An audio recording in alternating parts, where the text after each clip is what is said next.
Good morning and welcome to the Maryland Public Service Commission. Today is a continuation of our rulemaking in docket RM70 with respect to proposed regulations regarding supplier consolidated billing. Before we get started this morning, are there any preliminary matters to bring to the attention of the Commission? Yes, Your Honor. Good morning, Mr. Good morning, Brian Green for the petitioners. I'll try to be brief.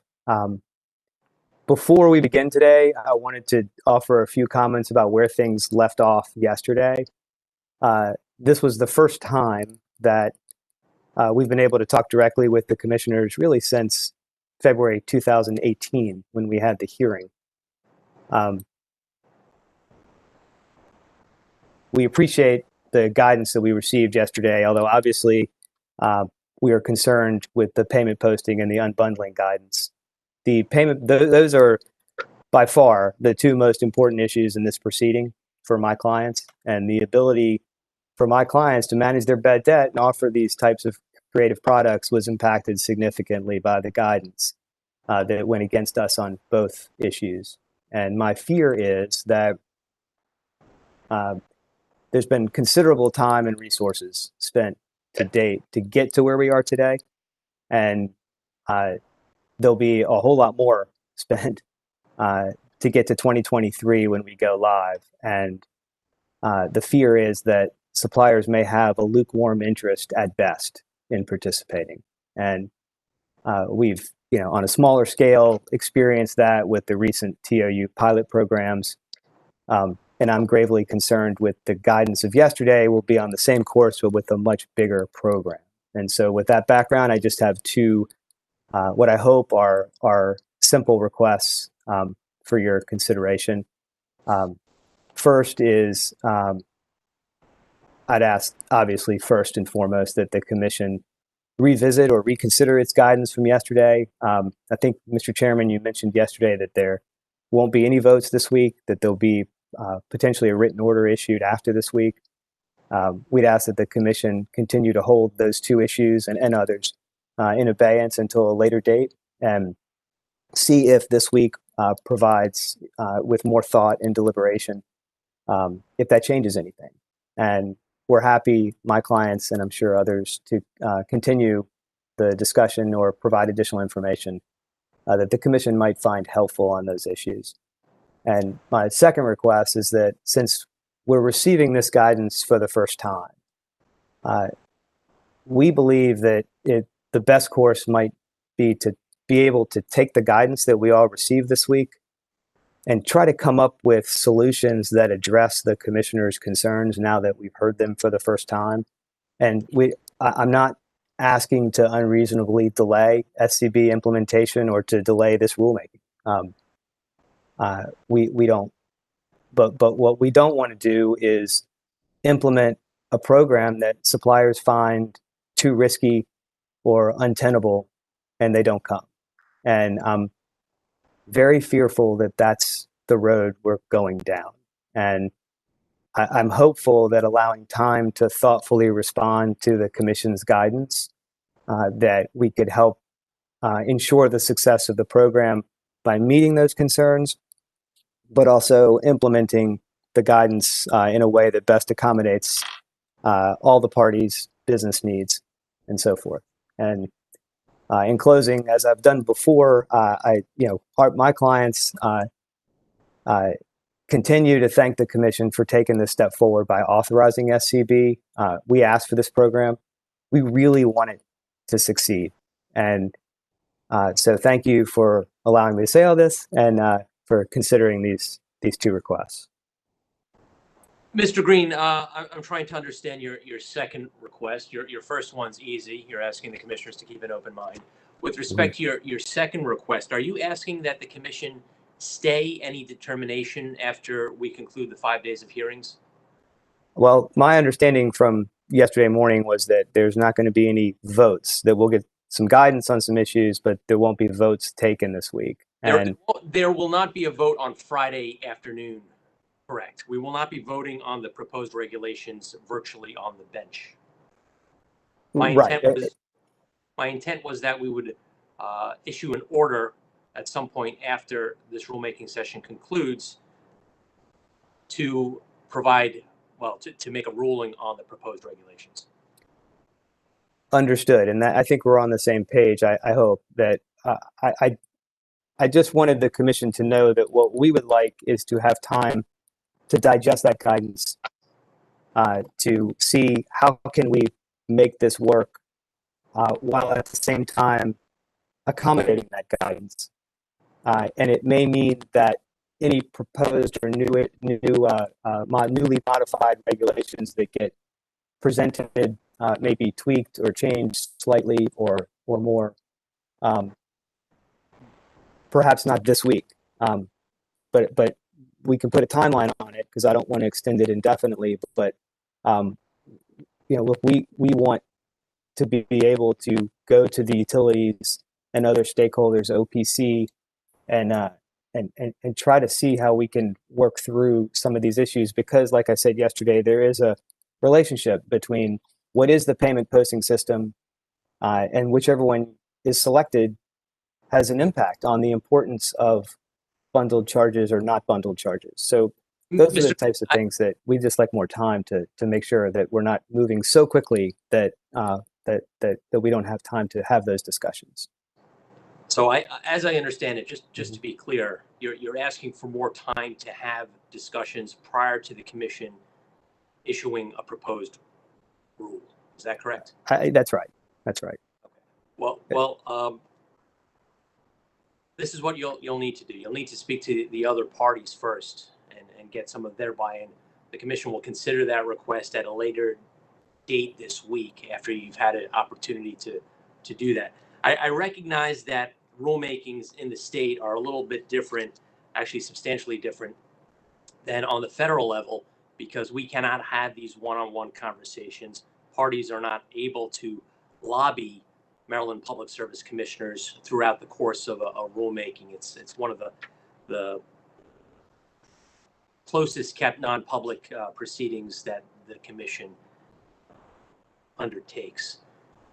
Hence, I recognize that none of the parties to this proceeding had access to the commissioners or their thoughts for almost 2 years now. Of course, the parties also run the risk in a work group setting, if there are non-consensus positions, that if they're not able to be settled out and presented as a settlement to the commissioners, adverse rulings may catch parties by surprise. And based on yesterday, we had 2 or sometimes 3 different positions from the parties, all diametrically opposed. And with that, some parties may find rulings more favorable than others. So Mr. Green, you have a homework assignment to speak to your parties and to see if you could present a consensus proposal to the commission by the end of the week. Thank you. Thank you. Mr. Baker, are we ready to proceed if there are no other parties with issues? Yes, we are, Chairman. All right, good morning, Chairman and Commissioners. Benjamin Baker on behalf of staff. Today we are going to continue our discussion related to purchase of receivables, and then we're going to conclude the day going through the customers' business processes related to the customer at enrollment and switch via reviewing the regulations. Staff was able to circulate some proposed regulations last night that attempt to implement the Commission's decisions as of yesterday. I have received some, but not all, agreement upon those regulations. We do have a standing meeting now at 4:30 in the afternoon for the rest of the week to discuss any Commission decisions and proposed regulations that might result from those. And so we will also review those and other possible issues at that time and bring them back then. But the proposed regulations that we'll have up on the screen today will include those revisions that we were given, or the direct guidance we were given yesterday. So the first subject I would like to bring up would be the issue of payment posting of electric charges versus gas charges in the payment posting system. Molly, if you would like to, or excuse me, Chairman, would you like to have the regulations up while we discuss these subjects, or keep them off the screen for now? That would be helpful if if Ms. Knoll could screen share what we're editing effectively.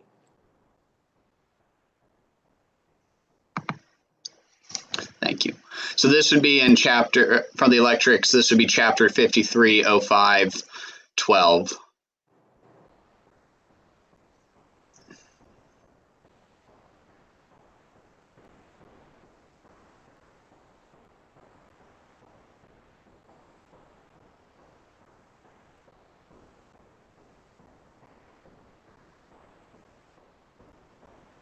Okay. So the edits in yellow are the modifications to the proposed regulations that implement the commission's guidance provided yesterday. This partial payment, so let me start at the top. A supplier provided, the supplier consolidated billing will purchase regulated receivables of a utility. And this will be done every 23 to 28 days. That definition of 23 to 28 days we plan to keep in the utilities tariffs. The partial payment priority here would be utility arrears paid first, then supplier arrears, then current utility charges, then supplier's current commodity charges, and then based on commission's guidance yesterday, the supplier's non-commodity arrearages and current supplier non-commodity arrearages. I'll pause there for a second. Any questions? Okay, going on. So so point number 2 on here, this would be the discussion that we were about to have, which is if a supplier provides both gas and electric on the same bill, the supplier shall apply customer payments to gas receivables and electric receivables of equal age proportion to the relative sum. So what that is attempting to accomplish is a pro rata approach to separating charges between electric charges and gas charges that are on the same supplier's bill. The need for such a regulation that dictates how those charges are paid is because under supplier consolidated billing, unlike we will now have the potential for two utilities charges, distinct utility charges, to be on the same bill. And so we needed to come up with a way to fairly allocate those costs between the two utilities, or in BGE's case, between their two commodities that they serve, and also balance the supplier's need for a universal system across the state. Also, there is the issue of minimizing distribution arrearages and how that will be accomplished. Under a pro rata approach, using the weight of the averages or the weight of the total charges, the commodity that is worth more money that month will siphon away more of those charges towards that commodity. A competing proposal has been put forward by the petitioners and the Joint Exelon Utilities. Instead of using the pro rata approach, they propose to allocate 50% of any partial payment to all electric charges and 50% to all gas charges, claiming this process would be less administratively burdensome. As stated, staff believes that the pro rata approach is more aligned with minimizing the distribution arrearage, and so would still support the pro rata approach that is presented to you here in the red line. One other issue to consider is the Joint Exelon Utilities filed a proposal that if a customer's if a customer in Baltimore Gas and Electric service territory is getting both their commodity and supply from one supplier, or sorry, their gas and electric from one supplier, they will split those charges, paying gas first. And this is the method that BGE uses internally today, to my understanding, but I will let BGE speak more to that. Staff believes that this is not necessary at this time, because it would be better, we believe, to have a uniform system across the state so that suppliers don't have to maintain two different accounting systems when dealing with the different utilities. So that would be our preference. And with that, I'm available for questions. Thank you, Mr. Baker. And I would encourage my colleagues to not seek recognition, because I can't see everybody on the screen when we have a document up. Okay. I may have missed it, but the yellow highlighted section language, what is that referring to? Sorry. So the highlighted section is what what has been modified to implement the commission's decisions from yesterday. So that would be we filed proposed regulations, and then the based off of the guidance we received yesterday, we redlined those proposed regulations to implement the commission's decision, and those include, so that's what that represents. And if it would be cleaner going forward for us to remove that completely from the document, we certainly can do that.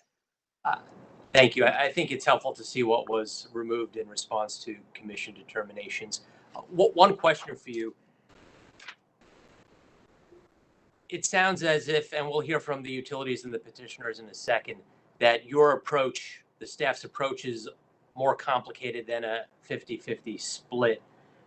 I would expect that there would be some additional IT requirements and costs to implement a pro rata allocation. Is that? That is correct, Commissioner. I do not dispute that this would probably be a more complicated process to implement, and unfortunately, I cannot tell you how much more complicated. I would just assume in the world of computers, should be doable. But yes, I don't dispute that this would be a more complicated procedure to put in place. Okay, thank you, Commissioner O'Donnell. Yeah, thank you, Mr. Chairman. Mr. Baker, just make sure I understand what this section is, because I can't scroll on the document to help my understanding. So this is not, is this what you just described, the payment posting distribution versus commodity section? This is the universe. So the section we're going through in its entirety is everything. So it's both how we're going to post payments between utilities and suppliers, but also how you will post payments if a commodity or if two different utilities are on the same bill. And so the discussion I was just having with number 2 is effectively that regulation when it comes to posting payments to do two different utilities charges on the same bill. This would be most prevalent from a practical implementation standpoint. This will be most prevalent in PEPCO's service territory and Washington Gas's service territory. It will also be prevalent, though, in BGE's territory when you're discussing when a supplier has a single customer, or sorry, not a single customer, but is providing both commodities to a BGE customer as well. There is some crossover with other utilities. So, yeah, sorry. Can you scroll up so I can see A, B, and C?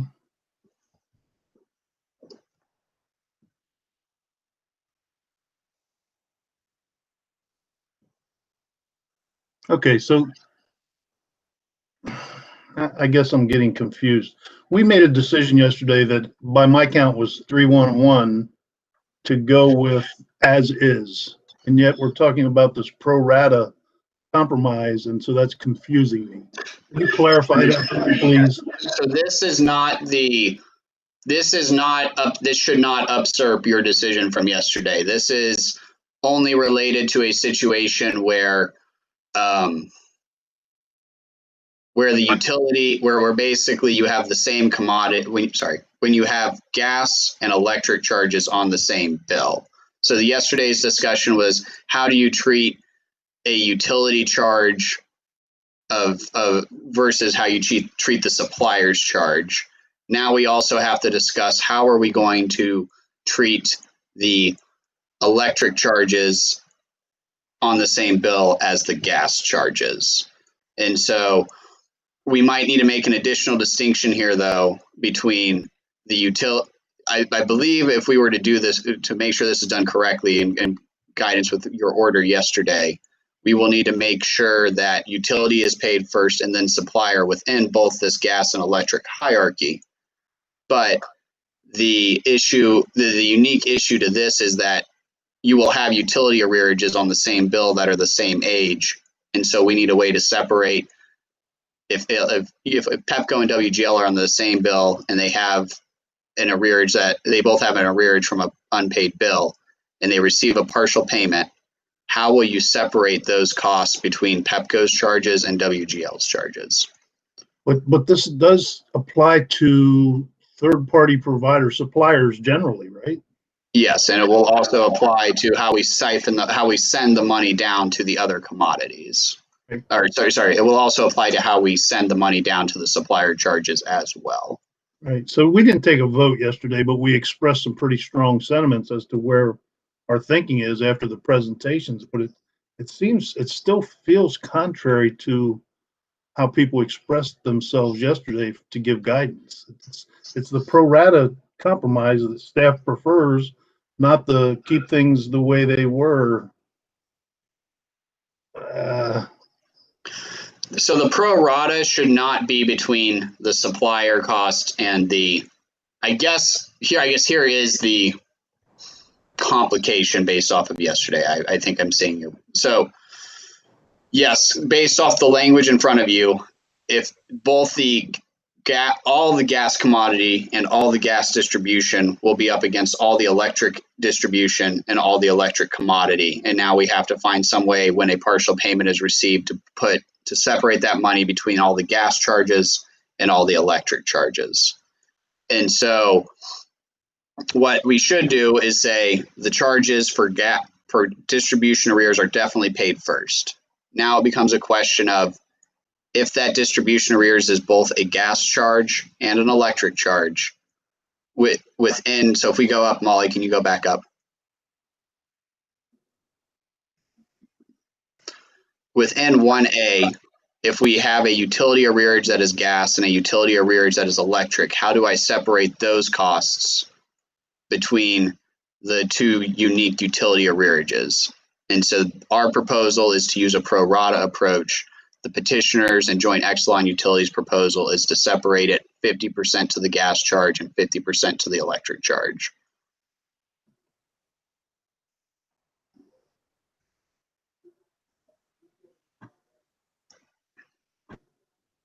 I have to admit I'm confused, and I don't know what question to ask to unconfuse myself, but I'll just pay attention because this is not clear to me. Okay. And Mr. Chairman. If I could contribute, so yesterday's decision, that the majority supported rejecting the pro rata approach that was advocated by staff with respect to payment posting for distribution versus commodity. And now we're looking at a new pro rata versus 50-50 approach with respect to allocating amounts based on fuel type for those customers that may seek more than one supplier for their needs, both electric and gas. So Commissioner, I believe that the highlighted language does support your position yesterday in rejecting the pro rata approach and favoring utility arrearages being paid first. But the fact that we have two pro rata proposals yesterday and today does add to confusion. Mr. Chairman, maybe I can just offer this one piece that may be helpful. So if a supplier is serving a customer who takes electricity from Pepco, but gas from Washington Gas, and the supplier is now serving them both commodities, and let's say that the bill is $200 for the whole bill is $200, and the customer pays $175. The supplier has to know how much of that 175 goes to gas that would be applied toward this payment posting system, and how much of that 175 goes to electric that would be applied toward this payment posting system, right? It's just a matter of what to do with that initial lump check that we get. And do you do it $75 this way, $75 that way, and then it filters down? Or do you do it in a pro rata method? Or do you just do gas first? Gas gets paid first pursuant to the payment posting, and then you worry about electric, or vice versa. I don't know if that's helpful, but I thought if I put it in that terms, that what we're trying to do is figure out what to do with that one check that we get when there's two commodities to be paid. Okay, I think I see it now. So the payment posting in 2 describes dual fuel only, and it's a pro rata approach that staff and Potomac Edison put together. Is that correct? Or agreed to? Is that right, Mr. Baker? Yes, that is the proposal put forward in the regs, and I believe Potomac Edison did support it. Okay, I see it now. And then the other language does memorialize the direction we gave yesterday, which keeps it status quo ante for payment posting. I Yes. see it. Okay, I see it. Thank you. So, Sorry. Couple of questions. The first one, I guess maybe let the utilities comment, or the Exelon utilities at least. It seems like my question is, how confusing is this going to be for a customer? I mean, at least if you have a 50-50 split, you can say, hey, if you make a partial payment, 50 goes to gas, 50 goes to electric. Easy to understand. You start talking about pro rata and all this kind of thing. I wonder how the customer is ever going to understand the mechanics of their bill if they do make a partial payment. So that's a bit of a concern to me. And I'm wondering what the utilities think with respect to how, the complication factor and how that applies, and in particular BGE, because BGE, I guess, currently pays the gas before electric. So maybe BGE could comment on what kind of questions they get, how people understand this, whether going to a 50-50 or a pro rata, what their past experience has been that would help inform what we might decide today. Commissioner, good morning. This is Matt Seegers. Can you hear me okay? I can, Okay. but you're from PEPCO, so I was kind of hoping to hear from BGE, maybe someone, but I'll let you start. Okay. I was going to say I'm going to defer to our BGE subject matter experts who are on the line. But essentially, we are, and at the risk of complicating this even more, our position is basically twofold on this. And the first of which is that for customers that have two different distribution utilities, we do advocate for the 50-50 split, not only because of the complication factor that you raise. We have, each time a customer makes a partial payment, we really have no idea under a pro rata system how that is going to be allocated to their bill.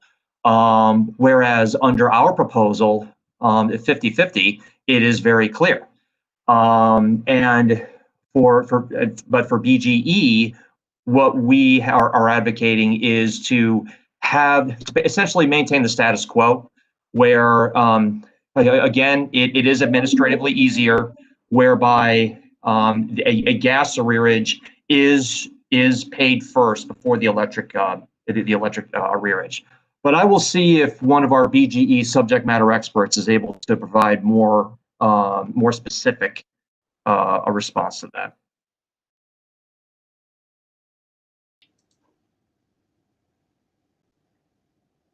Good morning, Commissioners. Ashish Mehta for BG&E. Commenting on Mr. Seeger's initial argument, I think, based on history, I'm not sure. I think our customers are used to that payment posting methodology. With gas kind of getting paid first, there would be some level of system cost in any changes that were to be made. That being said, I don't know if we would be opposed to moving to a 50-50 methodology if it is a simpler approach going into SCB. Well, I'm just curious whether or not you've had a lot of, I guess paying gas first is a pretty easy thing to explain to a customer. You made a partial payment, we paid your gas bill first, because presumably it's for heat. And, you know, although you need the electric to run the heater, you know, you need the electric to run the furnace anyway. So it's kind of like a, you know, half and half there. But I'm just trying to understand. This is complicated enough as it is. And I'm just trying to make sure that we don't do something that's so complicated that people are just throw up their hands and say, I don't even understand what's going on. So that's why, to me, the 50-50 has a somewhat of an appeal. My second question is, what happens if, here's my hypothetical, if there's a $30 electric bill and a $70 gas bill, if the customer makes a $70 payment, and 35 went to electric and 35 went to gas under the 50-50, where does the extra $5 go?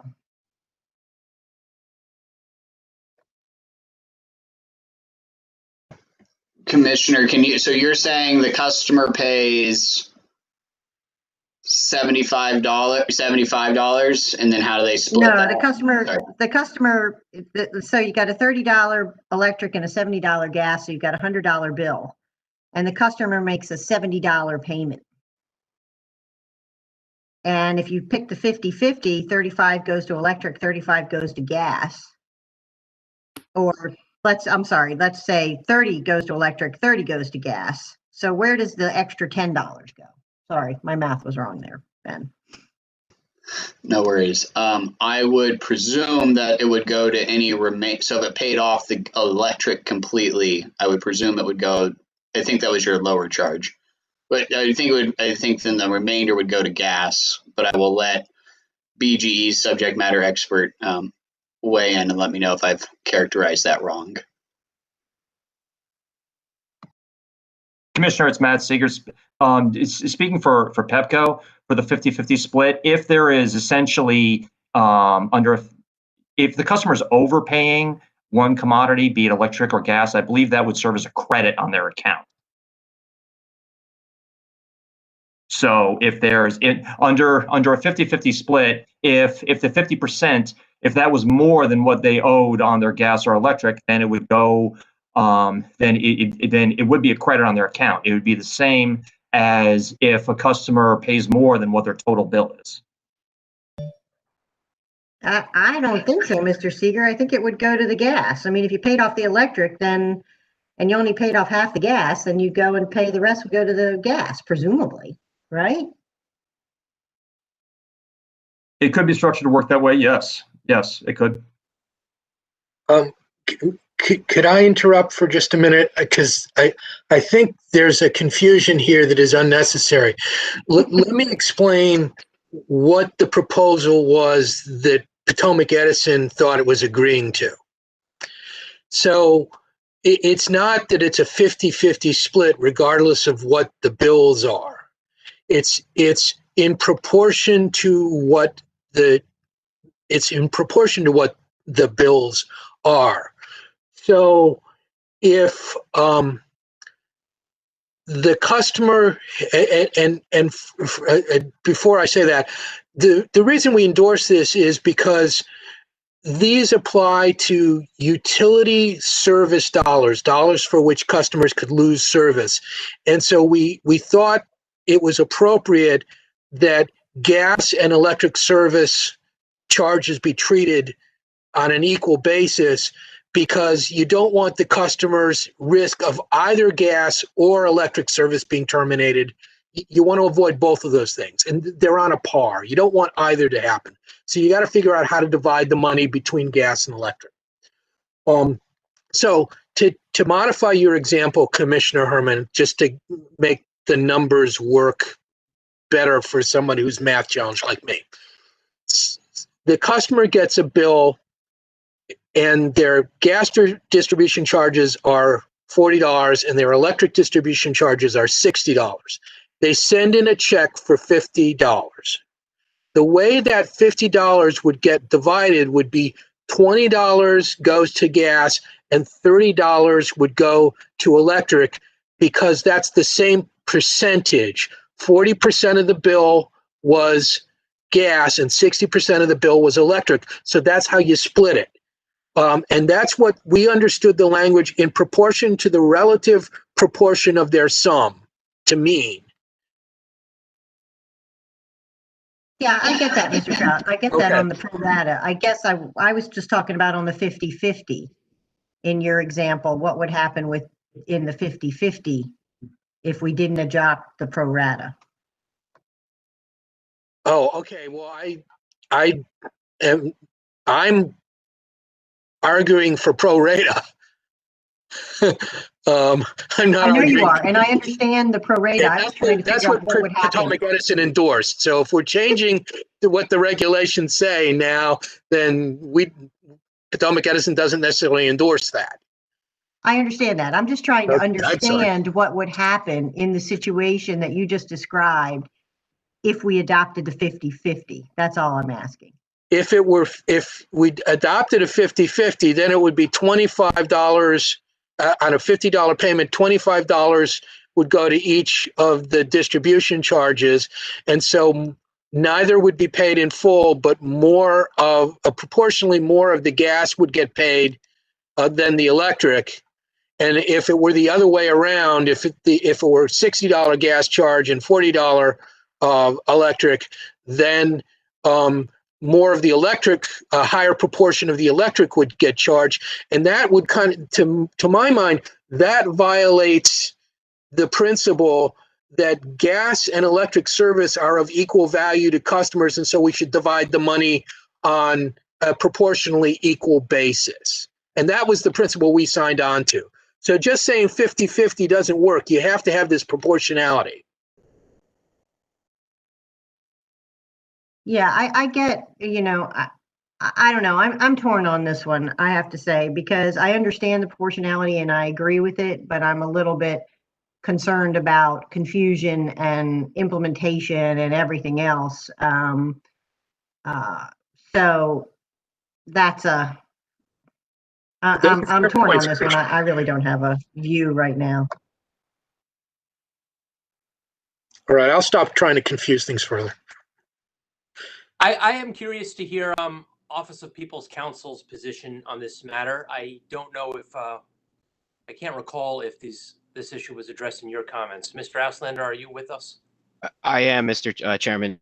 Jacob Auslander with the Maryland Office of People's Counsel, and OPC did not take a position on this issue in writing. During the work group process, we had suggested a customer choice solution to this problem, where the customer could direct how a partial payment would be made, and we think that that's something to consider. My understanding from the work group discussion is that the stakeholders raised concerns about cost and implementation of a customer choice scheme, and then I guess even if you had even if we did do that, we would have to talk about what would the default be if a customer did not indicate how to direct the payment. I think after hearing this discussion that we've had so far this morning, I think OPC is supportive of a uniform rule. We wouldn't want to have a situation where a customer who resided in BG&E service territory is subject to a different rule than someone who might live close by but is served by a separate electric and natural gas utility. I also think that the idea of picking a solution that reduces utility implementation costs is should be preferred, all other things being equal, to a more complicated one that would increase costs. Although I think that there's also something to be said about moving away from a 50-50 view towards how do we preserve at least one of the utility service, because if a partial payment is made on a natural gas account and an electric account, and it doesn't satisfy the amount owed on either, then both become subject to a possible service termination. Might it not be better to actually just pick one, whichever one? And I don't know that OPC would have a strong opinion either way, but to pick one such that service is maintained on one of those types of utility service. Well, Mr. Oslander, I think you reflect the complexity here. I don't know. Yeah, it is. It's very difficult to keep it all straight in your mind. Well, you've provided pros and cons for both of the options. We haven't yet heard from the petitioners or the suppliers. Mr. Green, would you like to give us a quick summary in support of your preferred approach? Sure. So in our comments, we had said 50-50 split. Part of that was the simplicity of it, as we've discussed. Part of that was the uniformity and the operational impact of it, not having two systems and so forth. But part of that, quite frankly, was that no one could agree on this issue, right? Even the utilities were at odds. And so when we floated 50-50, I believe the PHI companies agreed. BGE wanted gas first. Potomac Edison initially had favored electric first. So we said, how about 50-50? And no one agreed to that uniformly either. So it's our main concern with pro rata at the time was that had the commission gone forward with a pro rata payment posting system, it would be very difficult to program a pro rata on top of a pro rata, if that makes sense. So, but it doesn't look like we're going in that direction. So I think as long as it's uniform across the state, while 50-50 would lower implementation costs and be simpler, from a technology standpoint, a system standpoint, I think the petitioners or the suppliers could accommodate either a pro rata approach or a 50-50. Thank you. I note that this issue is intrinsically tied to the issue that the suppliers did not prevail on yesterday. Hence, we wouldn't have two levels of pro rata. Thank you.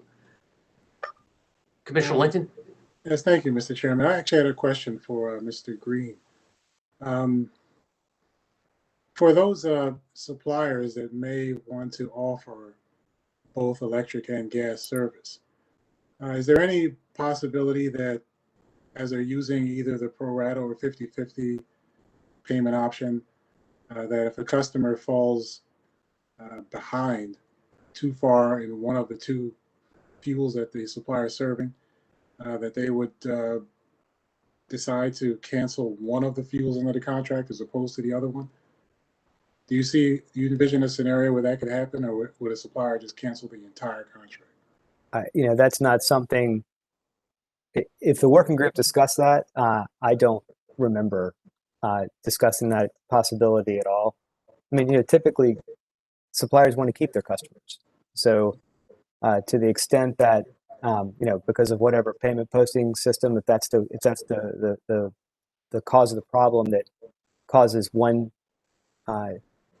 commodity to get paid off and not the other, I think but payments are coming in. I think that my hunch is that the supplier would want to work with that customer in order to keep him or her on both commodities. Okay, so, well, thank you, Mr. Green. And so, Mr. Chairman, I'm in my opinion, this one is, I really don't have a strong feeling one way or the other on this one in terms of guidance to the parties. If it were up to me, I probably wouldn't include it in the reg at all, just because I think this is a bit far into the weeds in terms of what a supplier may do with the money that they receive. The utilities exposure, if a customer is behind to the point where the supplier wishes to cancel the contract, the utilities exposure is still just the 3 months, or I think it's 3 months or so of distribution costs as a maximum number. So all this will do is minimize that to some level.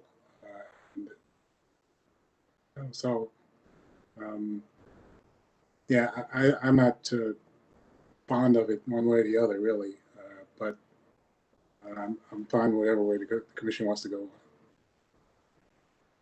Thank you, Commissioner. It does feel at times that we're angels dancing on the head of a pin with respect to how prescriptive we get in our Maryland regulations. Mr. Chairman. Commissioner. Just a couple comments. One, I want to remind parties that the commissioners have not had the benefit of a year-long working group atmosphere, having kicked this stuff around and batted it back and forth and exchanged ideas. So we're at a bit of a disadvantage. We have the written filings, but it's not the same as actually having some interactive discussions of which we have not had. And I just wanted to remind folks of that. This can be some complicated stuff depending on what scenario you apply these regs to. The second thing I wanted to say is if a 50-50 split were to prevail, embodied in Commissioner Herman's question, I think we need to specify where the overage may go in certain scenarios. In other words, if one commodity gets in a 50-50 split environment, where the commodity goes, and that even complicates things further. And so I think I'm leaning towards, based on Mr. Green's comments, more towards the pro rata section, because it's where staff is, it's where Potomac Edison is. If the petitioners can live with that based on yesterday's discussion, I think that's where I am, because I think it keeps it simpler.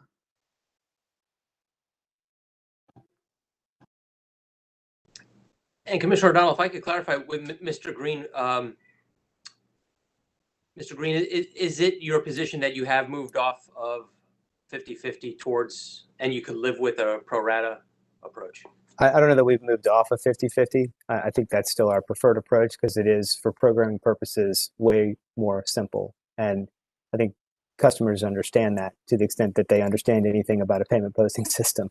But I think as between the two, as long as it is uniform across the state, but I think we have probably not a 1 and a 2, but a 1 and a 1A, I guess, from our perspective, given the guidance from yesterday. Appreciate the clarification. I didn't mean to mischaracterize the supplier's position. It wasn't my intention. My intention was just to say they had concerns about layering a proportionality or a pro rata upon a pro rata, and I agree with that. That would be very, very complicated. But so I just was kind of seizing on that, but didn't want to characterize your position at all. So I apologize if it came across that way. No, not at all. Understood. Thank you. Commissioner Herman? Yes? Did you have additional questions for the parties, or are you prepared to provide guidance? I thought I did, which was, okay. I'm up in the air on this one. I'm still a little muddled, so don't necessarily have guidance right now, but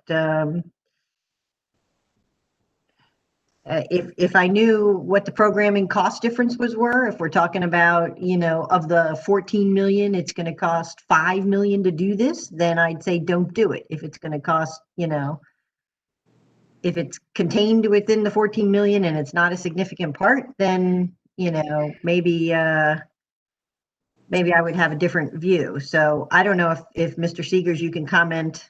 You weren't able to comment yesterday. Perhaps now you can comment on what kind of cost impact this has.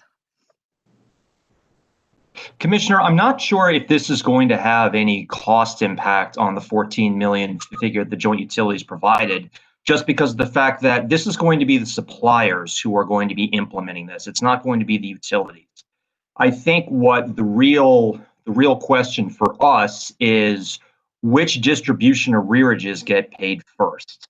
And obviously this would only apply if you're dealing with, for example, a Pepco customer who takes Washington Gas. They go to a supplier that provides both. The commission's already established that the utility arrearages are going to be paid first, but which utility arrearages get paid first? And our thinking as this was developing through the working group was that really a 50-50 split was the only fair way to do it, just because of the fact that there's no reason why Pepco should be paid before Washington Gas and vice versa. So this way, it does not disfavor either utility. But in specific, specifically to respond to your question, Commissioner, I don't believe this would really have much, if any, impact on the cost of the utility implementation. Okay, thank you. Yeah, so I'm still up in the air on this one. Okay, thank you. Commissioner Richard? Yeah, and since I was in the minority yesterday on the issue of distribution versus commodity costs, I guess I was listening carefully to Mr. Green to figure out how we proceed. I'd like to see us, to the best we can at this point, effectively come up with regulations for the statute 7-511. So if I heard Mr. Green correctly, is the approach, the preferred approach, was it the pro rata? No, our preferred approach is 50-50. That's what we've said Okay. seemed to be the reasonable middle ground, is between the pro rata on one side and gas first or electric first. And so we thought in the working group 50-50 was the probably the right way to do it, because and it was also the most simple for us to program, and probably the best customer experience, because it allows, if they have a question about it, the supplier to explain, well, half of your payment went to the gas side and half of your payment went to the electric side. And if you overpaid on the gas side but underpaid on the electric side, then we took that extra and applied it to electric. So that's, I think, the way we were looking at this working, and we think that's a reasonable way to do it, and a way that customers are most likely to understand. Oh, okay. And so, yeah, for those reasons, I think it's less confusing and less costly. I would support that approach, the 50-50 approach. Thank you, Mr. Chairman. Thank you. I don't believe I've ever experienced a vote count where the four commissioners have all voted in dramatically different positions, or chose not to vote at this time. This reflects the split between some of our utilities, the parties, and the commissioners here. I do believe a 50-50 split would be the easiest to employ, regardless of the cost, and would be easiest for customers to understand without having to do relatively heavy math. I agree that any overage should be applied to any outstanding arrears, whether it be gas and electric. So if the gas is entirely paid in full and there's extra in the gas account, that should get credited over to the electric arrears. So we don't have a majority. I guess we have a plurality. Mr. Chairman, Commissioner. maybe I can be helpful. If language was put in there, basically saying that any overage payment on any commodity went to the other commodity, I could live with a 50-50, but it has to be specific. It can't be some suppliers do credits, some suppliers do this, some suppliers do that. I want it to be uniform. And I think it makes sense to mandate it goes to the other commodity. And in the scenario that Commissioner Herman came up with, where you had $5 extra on one commodity, what do you do with it? So. Thank you, Commissioner. And that is a good point, because I would be concerned in particular seasons where the credits start accruing to one account, whereas the arrearage in the other account continues to increase, and that would not make a lot of sense. Okay. Mr. Chairman, I would support that position as well. So maybe you do have a majority on this point. So. Okay, so the record does reflect a majority of for the 50-50 approach, with the condition noted that any overage in terms of a credit should be applied to any outstanding arrears, regardless of whether it's in the electric account or the gas account. Thank you, Mr. Baker. Let's see, the time now is 11. We'll proceed to the next issue, and similar to yesterday, we'll have a break around 11:30, and we'll have another break around 1 o'clock. All right, thank you, Chairman and Commissioners. The next issue that we would like to discuss with the Commission is the limitation on utilities repurchasing arrearages. This would be found in 2053-05-12 or 13.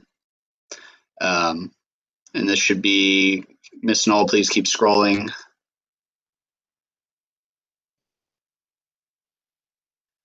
D of that section. So there's two, we'll take this in two parts. I think probably before the break, we can get through the first one, which is the 110 and 105 day limitation. And then after the break, we can tackle the limitation on if they can return the arrearage based off the customer's commodity status with the supplier, if that is agreeable to you, Chairman. Thank you. Yes, okay. So the, let me pull up my notes.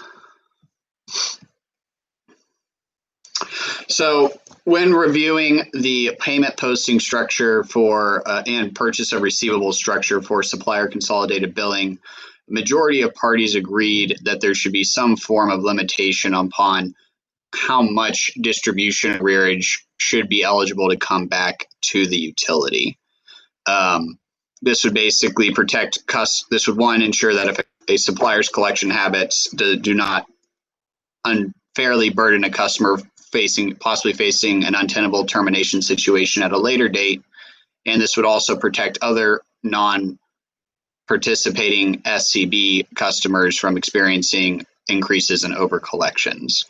But a balance needed to be struck here to ensure that suppliers have the ability to return their arrearages to the utility while also being able to provide adequate customer service to the customer.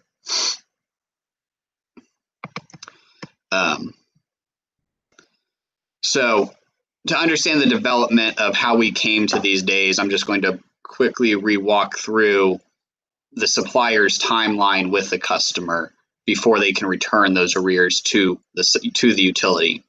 So once a customer misses payment with the supplier has the option to send them a disconnect notice.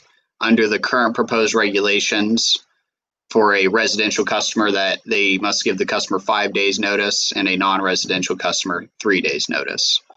Originally, for most of the work group when we were discussing this, that notice was up around 15 to 30 days, which is how these numbers were arrived at. Once the supplier issues that missed payment notice and the customer does not respond by paying the supplier for those charges, the supplier may drop that customer back to the utility. Now, as we discussed yesterday, there is no bill on switch, which means that the supplier must wait to issue any final bill to that customer until the next meter read cycle from the utility. And for gas, this could be even longer, because if that drop happened 7 days before the end of the month, they would still be financially responsible for that customer's commodity until the first of the following month. So there is a time delay between the supplier dropping that customer versus when the supplier can actually send that customer a final bill. So, and additionally, the commission said that once the supplier has dropped the customer for non-payment, the supplier must undergo a good faith effort to collect those non-payments before they can submit for repurchase. The work group arrived on using 2 notices to the customer, 2 collection notices. The issue with that non-collection notice, though, coming any earlier than the final bill, is the supplier won't know what is their total final charges they need to collect from that customer until that final bill or the final meter read is produced by the utility. And so all of this basically accumulates to the supplier needing to, basically there's a time window where the supplier is effectively unable to do anything about returning those arrearages to the utility, for the utility to seek or for the utility to start billing those customers. So when the work group was looking at this issue, Ms. Knoll, can you, I guess let me start here. This chart that's up on the screen is visually what would occur to a customer if the supplier was to provide the customer a 15-day notice of drop for non-payment. And this also assumes that the supplier will provide that drop for non-payment immediately after the customer misses a payment. So it's not that they did anything to work with the customer. So this is a very aggressive schedule. And so the customer effectively would receive a bill before they were dropped. After they received that drop for non-payment notice, they would likely receive a second bill, and then they would be dropped for non-payment. But then there is a whole month for Get Electric in which that customer has to wait, or that supplier has to wait to send that bill. When the supplier sends that bill, the customer will also already have been receiving another utility bill for everything after that point. So there's effectively a whole bill cycle by which the supplier has to wait before they can return. Actually, almost 2 bill cycles that the supplier has to wait before returning those arrears. Ms. Knoll, can you scroll up one page? Or sorry, of the document you had up. So for electric, we attempted to run various scenarios looking at what this could mean for a supplier. And so this is a vast summary of possible outcomes where we varied, once again, focusing on 30 days notices and 15-day notices. Varied the supplier's different issues that could cause the supplier to miss a bill window and have to wait longer to submit for repurchase. And so this was to an attempt to figure out what would be an appropriate limit. There were scenarios where if they were giving the customer full 30 days notice, that it could be 4 months of charges. It could be 4 months before that bill, before the supplier is returning that bill to that arrearage to the utility for electric. And that was more common for gas due to the first of month switching, which is on another page. So when this was all said and done, the work group agreed that for electric, it should be 90 days of an arrearage that is 90 days old. It should be the cap. And for gas, 120 days. In the proposed regulations, it says 105 days and 110 days. Those represent from the date of invoice, not from the date of missed payment, because a supplier, once again, is allowed to vary their bill window, but we needed a fixed time point for the utility. And for gas, that is 135 days and 140 days.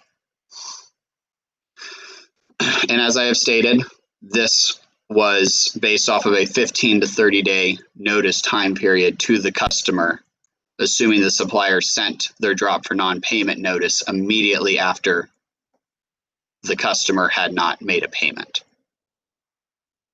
So taking all this into account, the staff's view on this is we have 3 competing priorities.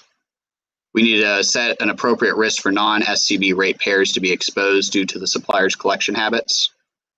But we also need to afford the supplier an appropriate amount of time to work with the customer before dropping them for non-payment. And finally, we need to recognize that there are business process limitations and proposed regulations that impact the supplier's ability to meet any deadlines set for returning utility charges.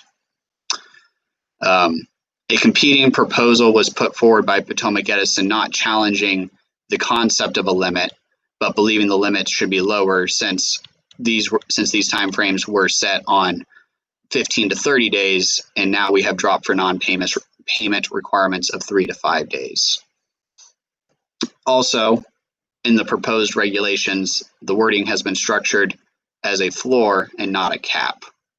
Potomac Edison argues it should be a cap, since that is how we have been discussing this program all along.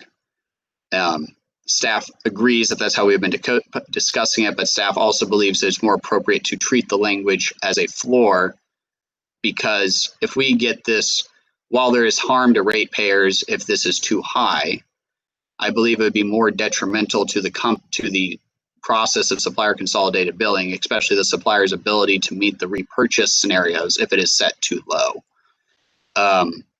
And so that I would recommend that we keep the proposal as is, because it affords the supplier 15 to 30 days to work with the customer, regardless of the drop for non-payment notice, before dropping that customer. If the commission is inclined to support a reduction in these number of days, Staff does not believe that the number of days proposed by Potomac Edison is reasonable, since the drop for non-payment notices were focused on, they proposed 20-day reductions, while the reduction in notice was 10 days. And so in closing, I just want to reiterate again that staff believes that if we get this number too low, it is likely to be harder, if not impossible, for the suppliers to meet the repurchase scenarios for the for seeking repurchase as authorized in the commission's order. Thank you, and we are available for questions. Thank you, Mr. Baker. Let us hear from the petitioners and suppliers, and maybe they could start with that last point first with respect to number of days. The petitioners support what's in the filed proposed regulations. And we pointed out, we addressed PE's proposal in our reply comments filed on December 4th. The important thing to remember is that the number of days is these 110 and 105 days for electricity is not based entirely on how many days notice the supplier must give the customer before the drop occurs. It's really tied more to the meter read dates and that information flow back and forth between utilities and suppliers, and being able, because you're always based on the timeline, you're going to make your way into that third month. So it's really allowed, it's necessary to give the supplier sufficient time to make that submission to the utility. And then the other thing I would point out is that in staff's document that they had up on the screen, if you notice, that has month one, the 20 days for payment goes by, and on day 21, the supplier is sending a drop notice. And like Mr. Baker said, that's a really aggressive schedule. Like I don't know how suppliers are going to handle this in the real world, but I can tell you that from our group, it's not a very good customer experience to get a drop when you're 1 day late. So I would think that there'd be at first some other type of outreach rather than a threat to drop the customer. So we think that these number of days in the proposed rules are reasonable and affords the supplier sufficient time to work with the customer before sending the drop notice. And I don't know if you have any questions for me other than that, but those are the points I've felt compelled to make. So, thank you, Mr. Green. Are there other stakeholders or utilities that wish to respond on this point? Mr. Chairman, this is Matt Seegers on behalf of the joint utilities. The joint utilities have no issue with the number of days in the regulation, Your Honor. Where our concern is at the end of Mr. Baker's discussion, where he suggested that these days would be a floor rather than a cap in terms of the amount of arrearages that utilities would need to repurchase. That was never the intent of what the parties were trying to get to. The utilities must have, the utilities have to be protected in terms of the amount of the most amount of arrearages that we are going to have to repurchase. So we would very much be in favor of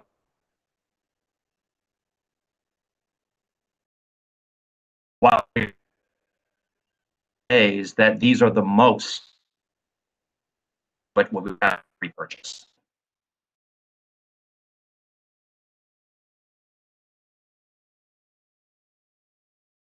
Thank you. Mr. Trout? Thank you, Mr. Chairman. Do you have a change in the language? Sorry, I had a question for Mr. Seegers on that point, Mr. Chairman. Oh, yeah, please, Commissioner Herman.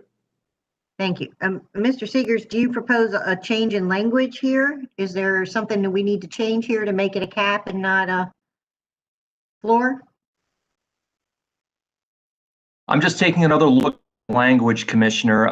The first time that we saw this was in staff's reply comment, so I don't believe that we've had a chance to come up, but I don't believe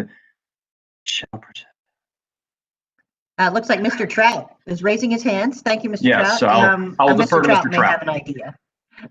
So we did submit language, and it goes to the point that Mr. Seegers just spoke to, and that is in D 1, the words "until at least" should be changed to "no more than." That would be implementing a cap, which is what we understood we were was the intent, rather than a floor. As Mr. Baker was speaking earlier, I was struck again by the reasons, and Mr. Seegers adverted to that, to at least some of them in his comments, the reasons why this needs to be a cap. First of all, in order to manage the arrearages and therefore the potentially terminatable amounts that would be coming back to the utility, and to manage the arrearages that would be potentially socialized across all other customers, there needs to be a cap. But, as Mr. Baker was speaking, and he was talking about how there would, the customer was looking at an extended period of potential multiple bills, and the utility was looking at, and Spire as well was looking at these periods of uncertainty. That uncertainty needs to have an end. It shouldn't be open-ended the way staff has written this. Until at least is open-ended. No more than is close-ended. So that's why we argued for that change. We have a subject matter expert available to speak on the issue of the number of days. If the commissioners want to move on to that part of this discussion, I will turn it over to her. It's Ms. Valerie Hess. If you want to have more discussion about the cap versus floor, probably I'm your person on that, although Ms. Hess certainly is very knowledgeable about it, probably more knowledgeable than me on that as well. Mr. Trout, I have a question for you. Mr. Trout? I'm here, sir. Can you hear me? I can. If we were to adopt your language, no more than, on that line, how quickly could you do it? You do it in a day, as I think I heard Mr. Green say? We would be able to do it for as long as it would basically be when the supplier was ready to send it back to us. We would act on it, and the cap would be on how old the arrearage is that they would send to us. So both sides would have certainty as to the scope. And if a supplier wanted to act more quickly, I guess we could. But there would be a limit. The arrearage is no older than X day, and the X day is the second issue we need to talk about. But arrearage is no older than X day would be coming back to the utility, and therefore potentially getting socialized out to all of the other customers. And arrearage is after those dates specified here, the supplier is destined to deal with. That's correct. The supplier is destined to deal with those. That's correct. All right. Thank you. So, I guess I'll ask this for Mr. Trout, since your camera's in front of me. The 110 days would also include the billing cycles that are earlier than 110 days. Is that correct? So it would be 3 months, basically 3 months worth of usage, or excuse me, distribution charges. I think that's right, and I think that's part of why we were having an issue with 110 days as opposed to the earlier number of days we recommended. But I think now you've kind of gotten beyond my detailed knowledge, and it might be better to have Ms. Hess take over for us, if that's all right with you, Commissioner. Sure. Valerie? Yep. Good morning, Commissioners and Chairman. Can you hear me okay? Yes. Okay. So the 90 days that we had proposed was actually based on a 3-month window, and actually was, as Mr. Baker had said, was something we had talked about in the work group. So as we were opposing the regulation as it was written, not only the at least, but the 110, we reverted back to the business process document that was filed with the draft regulations, which said 90 days.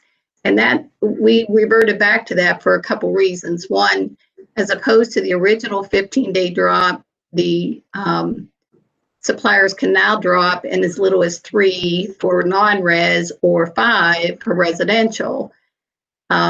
Now, understandably, a supplier doesn't want to, at 1 day late, drop a customer, but based on the fact that we have to get through meter reading cycles. Yes. Jeff, did you want to intervene there? Can he? I apologize. Ignore me. I was waving at the workmen who were walking past me to hammer on my walls. Okay. All right. So again, knowing that the supplier wants to work with this customer, and we don't necessarily want that customer to fall back to us right away for customer experience. But on the flip side of that is we can't allow that arrears to continue to grow. As we all know, the larger the number, the harder it is to collect that, the harder it is for the customer to pay. Take into consider also that it's going to be almost 90 days before that can possibly come back to the utility. At that point, we would take those charges and we would bill those out to the customer along with any other outstanding charges the customer has. So now you're getting to 120 days, and then till that goes past due, that's when our collection would take place on that. So now you have an arrears that could be 120, 150 days old, based on it's the repurchase from the supplier. So that is, again, just to reiterate what Jeff said, why it's really critical that we put a ceiling on this, not a floor, because if you have a floor and no ceiling, the sky's the limit. But we need to put a cap to make it manageable, not only for that customer that owes the money, but also to lessen the impact to our other customers as well. Okay, so when we talk about 110 days, this isn't tied to PE's billing cycles, right? Is that fair to say? So the supplier's billing cycles won't be the same as PE's billing cycle. So we may have some scenario where, well, let me ask a different question first. What is PE's billing cycle? Is it 27 days, 26 days? I'll say it's more of we'll just say 30 day for kind of an average. It could happen a couple days more, a couple days after. I'm not sure what that window is, but it's an average of 30 days. Okay. All right. So if we average 30 days, then that would mean that during the course of 110 days, you've got about 3 bill cycles that'll go out during that period. And just so that we all know what kind of numbers we're talking about, what would be the average distribution charge that a supplier would buy from your utility, from Potomac Edison? Well, honestly, that's not a question I have an answer to off the cuff, but I can get that for you. Oh, For sure. a residential customer, it's a little bit north of $100 a month, Commissioner. Okay. Round numbers. Round number. Okay. Thank you. So that'd be about at a maximum, assuming that through all the payment posting, $0 go to the electric distribution charges acquired by the supplier on behalf of Potomac Edison. We're looking at about $300 that would come back to Potomac Edison that you now have to bill out under this structure. So there certainly is some justification, I would think, to ceiling to make sure that number doesn't continue to grow. But I do think that it's appropriate to have some flexibility in there for the supplier, not only to work with the customer, but because the 30-day cycles are not neat. They're not like I won't say neat because it's gas, but they're not the first of every month. Your cycles move through the month or through the calendar, based on Potomac Edison's meter reading date. So for, and thank you, Ms. Hess. So for one of the other utilities that offer or that have AMI meters, is this a challenge for you as well? You have a little more flexibility with when you need to read a meter because you have AMI meters there, so you can pretty much do it whenever you need to. Is this the 110 days is still a specific issue for you? I mean, I guess it's only either Exelon or Washington Gas, I mean, one of the two of you. Commissioner, this is Matt Seegers. That is a little bit beyond my expertise, so I will let one of our subject matter experts address that for either PHI or BGE.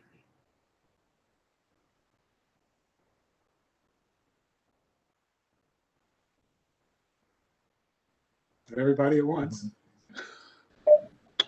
Hi, this is Mike McShane, BGE.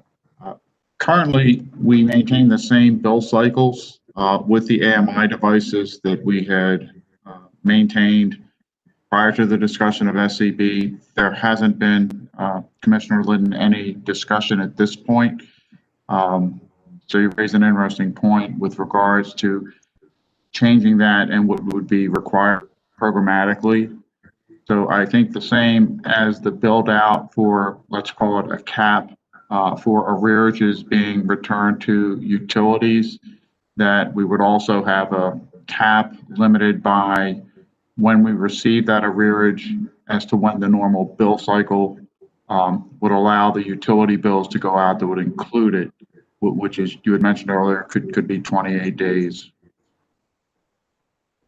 Well, yeah, that's kind of where I was going. The 110 is I mean, it's just a number. It could be 109 or 111. It doesn't really give us it just gives us a point to work off of. So if we use that as the number, there will be, and I suspect more often than not, cycles that are 2.5 months or 3 months and 4 days or something like that. When the monies are transferred back to the utility company or requested to be purchased back by the utility. So that's why I was curious if the AMI meters allow you to do that, or are you just going to have to estimate what the distribution charges would be for those periods of time that don't match up with your billing cycle? We would be dependent on the dollar amounts that are returned to us by the supplier, I believe, and how they calculated that as to the number of days that it was in arrears. We know when we're sending the charges to we know when the suppliers should be paying us for those charges under purchase of receivables, but when they return an arrearage to us, I don't know that we would have the same documentation. Again, not to revisit the discussion yesterday, but when the Exelon utilities and joint utilities came up with the POR proposal, this was in response to these types of complexities and uncertainties with regards to the amounts, the volumes, and the tracking of arrearages that utilities would be subject to without going towards that proposal. Okay, and Mr. McShane, just so that we understand numbers, are you able to tell us what a monthly average distribution charge would be for a residential customer? I do not have that. I would think for electric it would be similar to Potomac Edison, and I would presume for gas it will be dependent upon what time period that arrearage accrued and to whether that gas customer was a heating customer. Washington Gas Light may have additional information on that. Okay. Well, thank you, Mr. McShane. Mr. Baker, just one quick question for you. Is there was there some negotiation around the number of 110 days? Was it just a number that staff recommended, or is there anything specific as to why that's chosen as opposed to a different number? Right, yeah, so, Ms. Knoll, could you re-pull up the chart or table we were showing earlier? So, yeah, we had a whole subgroup dedicated to looking at this issue for a couple months. And so where we ended up, and I actually, if Ms. Knoll, if you could go up one more page. Where we ended up, the final agreement that had come out of those discussions was an arrearage past 90 days due would be the cap for electric, so effectively 3 months, and for gas 120, so 4 months. The issue, and this was the change that came, I would agree, is that was not based off of, well, at least for electric, it was not having relooked at the numbers. Gas might be a little high, and I can revisit that with the group if you'd like me to. But for electric, that was really based off of the date of missed payment, not the date of invoice. And so because I think you're getting to this point, how are we going to anchor it? Suppliers will have different bill windows than suppliers. The anchoring point so that this could be tracked was the date the utility sent the invoice to the supplier, and then we based the analysis off of the supplier following a typical utilities billing cycle. So the supplier in this would be in this design is effectively following a typical meter reading or billing cycle of a utility of about once a month. And so that's how we came to these values. And yes, there was back and forth over these, but the 90 and 120 was where we ended up. And then the additional 20 and 15 days had to do with the utility sending their invoice to the supplier. So that's not really that 20 and 15 days is not really an arrearage time frame. That is a time frame for the supplier to be billing the customer, but the customer hasn't really missed payment yet within those. Right. So when the money is transferred back or sold back to the utility, we're looking at, there's really 1 month that is in the range of, or I'll say 1 month of utility arrears that is in the range of 90 days past due.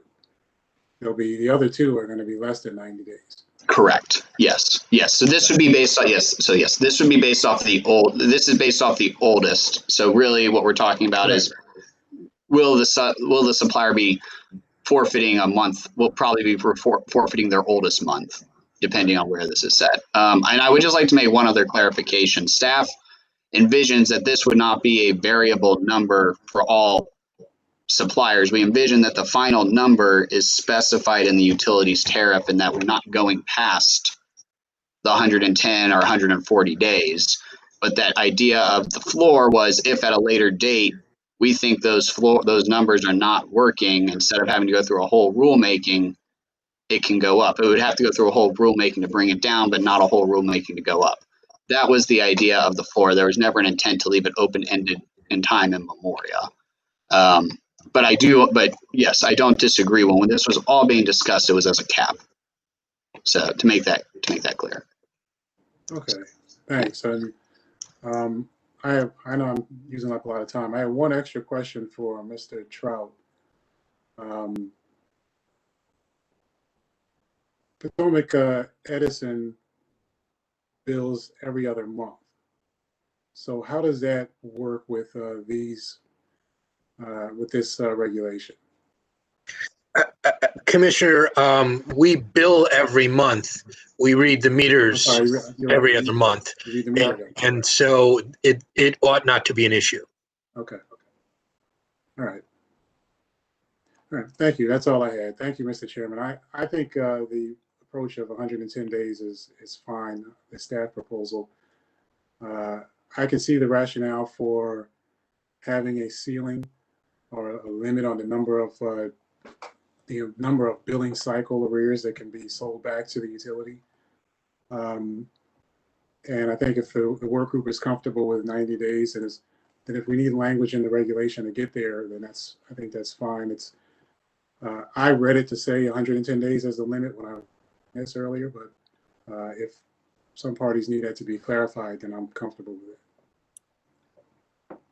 Commissioner Linton, to be clear, at least to be clear for me, you would support Potomac Edison and the the edit that we see in front of us to create the ceiling?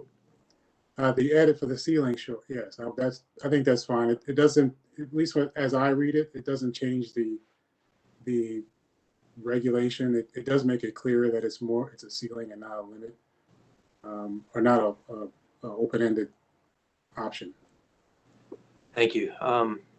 Do other commissioners have any questions for the parties on this item? And I can't see everybody. Sorry, Commissioner, it sounds like Richard. Yeah, I was just going to ask the question. Okay, if we're going to make this a ceiling, is this ceiling high enough? I mean, is 100 days? And I'd be actually interested in hearing from Commissioner Linton on that, and from Mr. Green. But I'm just, if we're going to shift the focus from floor to ceiling, I think it is important that we make sure that we give the suppliers sufficient time. Well, Mr. Green, I don't know if you want to go with me. Sure. I'll just as background, the May 2019 order authorizing SCB and setting up this repurchasing mechanism did not include any limitations on what could be sold back, right? As far as timing, right? Those were agreed to by the working group and, quite frankly, by the petitioners in order to, again, like I said all day yesterday, to arrive at a fair and balanced and equitable set of rules in totality, right? So we understood that the utilities have a financial interest in repurchasing arrears, just as the suppliers have a financial interest in being able to separate themselves quickly from non-paying customers. And so this 110, 105, the more that specifically staff, but all of us looked at the meter read timelines, the collection notices, the drop periods. We felt like this was a reasonable solution. And quite frankly, if you look at where we are so far in the last day and a half, the utilities are protected up front because a limited number of, because of the eligibility requirements. People with big arrears can't leave, right? Sticking the utilities with having to go seek them. The utilities, based on the guidance yesterday, get paid, their arrears get paid first every step of the way. And then on the back end, they're protected if a non-paying customer comes back to them by limiting to these numbers. So quite frankly, whether it's 110 days, we think that's a reasonable number. Like I said, we could say it should be higher, but I think the reality is that suppliers aren't going to carry non-paying customers for a very long time, especially if the payment posting system pays them last. So I think given all of that and the reality of why we agreed to this in the first place, I think the 110, 105 is reasonable. Add to that is that if you count through the billing cycle that's in COMAR currently for utility companies, most companies may not follow it to the letter, but customers would be exposed to service denial for not paying in a timely manner, roughly around the same number of days, about 3.5 months. So it's having the service, they won't lose their service from a supplier, but they could certainly lose the contract and whatever benefits that come with it.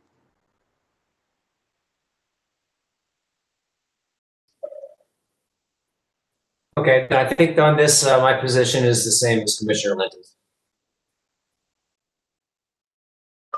Me too, Mr. Chairman. Thank you. Commissioner Herman? I concur. Okay, with my colleagues. we are unanimous, all five on this item, with the notation that we see in real time before us, deleting the words "until at least" and replacing them with "no more than." Thank you. At this time, we will we'll take a break until 11:45 a.m. Mr. Chairman, can I request one? On the the gas regulations are set up as 100. So we will make the same change for the limit or the cap on the gas side. But just to make sure commissioners are aware, because that language was not up on the screen, is that it's 135 days for gas and 140, or for, yes, 135 and 140. Thank you for bringing that to our attention. It's important to remember that we're making corresponding edits to the gas regulations as well. And I appreciate your flagging that there's a difference in a slight difference in timetables. So to the extent you could continue to do so, I recognize that most of them are identical, but there'll be some regulations where there is a difference. So thank you, Mr. Baker. Thank you, Chairman. We'll be in recess until 11:45 a.m.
We'll go back on the record in approximately 1 minute.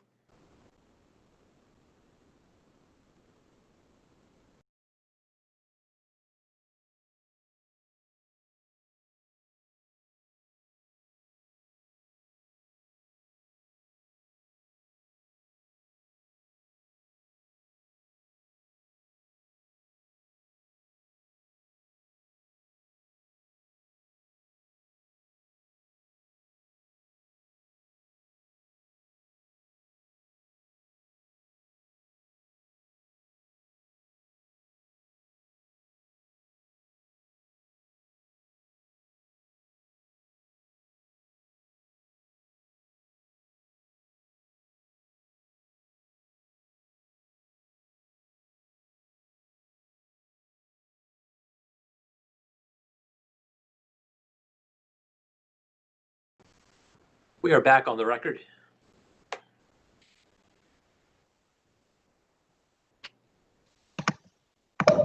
You're on the record. Mr. Baker, if you may proceed. Thank you, Chairman.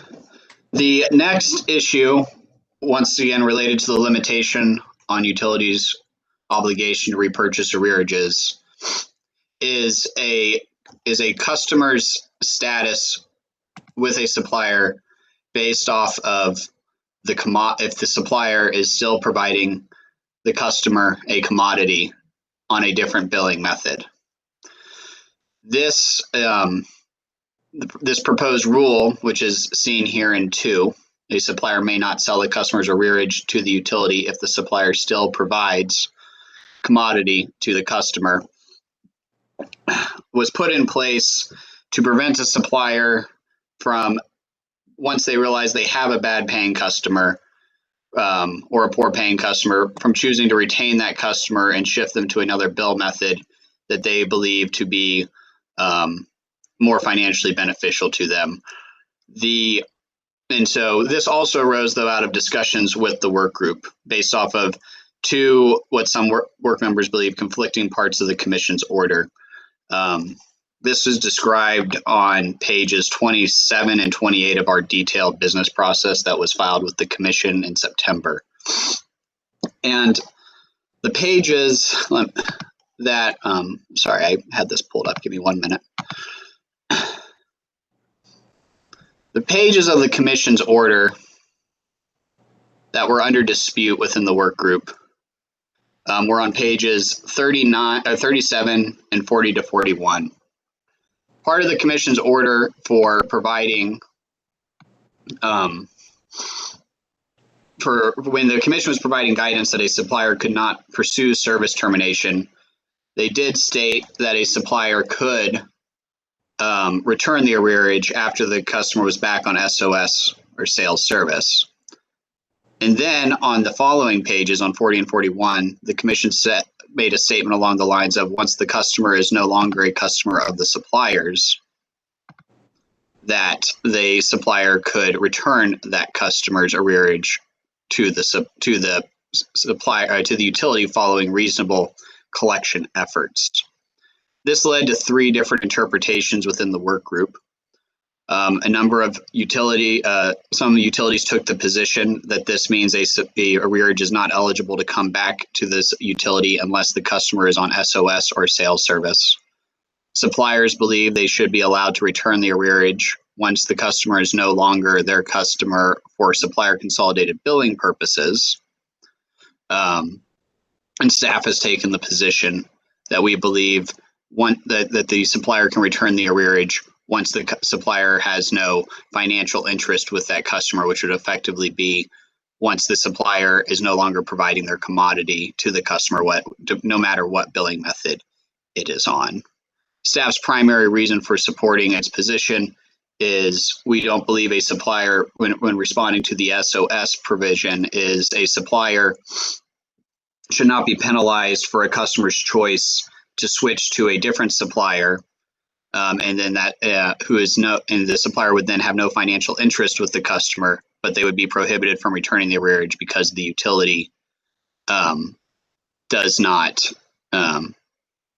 be from returning the arrearage just because the customer is not on sales service or SOS. in opposition to the supplier's position, staff believes that, and this was in our filed reply comments, that I think is a fairness argument of the supplier has information about that customer and their payment habits now, and if they chose to retain that customer on another bill method, that might help shield them from some of those payment behaviors. That they would basically be able to just switch that. And there are a number of ways the supplier could move that customer to another bill method. One would be offering the customer a new contract. Alternatively, we do have proposed regulations we will talk about related to a supplier changing the customer's bill method as allowed or not allowed in a contract. And so because the supplier has these remedies, we believed it wouldn't be inappropriate to discourage a supplier from just making this change once they realize they have a poor paying customer. With that, staff is available for questions, and I can provide additional clarification if necessary. Thank you. Thank you. On this matter, it appears that we have three distinct positions that we just heard from staff. Let us hear from the petitioners or state-wise. Sure. Thank you, Mr. Chairman. I think the important thing to remember is just as a threshold issue on this particular provision is that we're not talking about the ability to change a billing method from SCB to UCB, right? We're going to deal with that in a different section. What we're talking about is when that happens, can the supplier seek repurchase of the receivable, of the unpaid receivable? And I was asked about this yesterday at some point, I believe in the morning, and our position is that a supplier should be allowed to do that. We don't know how often it'll happen, but a supplier should be allowed to keep the customer, and conversely, the customer should be allowed to keep a supplier if they want to. And what we've proposed in the consumer protection portions of the regulation is that there would be a two-notice requirement to change the billing method. And then if they want to seek repurchase, they would have to send the 2 letters to the customer pursuant to this particular, I believe this is, what are we looking at, 0513. So, but it, like I said yesterday, staff is, and I believe the utilities have stated that they want to prevent the supplier from gaming the system. And whether the customer is dropped for non-payment or whether the customer stays with that supplier on UCB and then the supplier seeks repayment of the distribution charges from the utility, it puts the utility in the same place financially. So, I mean, the supplier could drop the customer, seek repurchase, and then try to win back the customer once they're eligible under the 30-day requirement. Or they can keep the customer and continue to provide service. Either way, the utility should be in the same place. And hopefully, the customer can either refuse the billing change, right, under the 2-notice requirement in the consumer protection rules and not do it, or they can do it and they can stay with their supplier. So we think that, I think that people have latched on to wording in the order that introduced this buyback mechanism. It was never discussed at the hearing, so it's hard to understand, what the commission's intent was in the order when it uses, kind of open language or different language in 2 different places. So our view is, though, regardless of what the order says, given the structure that we're talking about, this should be allowed to happen. And we agree with staff that if a customer switches from one SCB supplier to another, that supplier A, the initial supplier, ought to be allowed to send the collection notices to its former customer, and if it doesn't get paid, to seek repurchase of the distribution charges. So I'm available for any questions. Thanks, Mr. Green. As I stated at the outset, it seems like we're doing a lot of gymnastics to accommodate customers that I don't think anybody wants, particularly those who are payment troubled, switching them back and forth and trying to compete for their business. I would say they're best left alone. I'd like to hear from the utilities in a moment as to whether they are indifferent, as stated by Mr. Green. But are there any other suppliers that wish to speak on this topic? Would the utilities like to respond before commissioner questioning?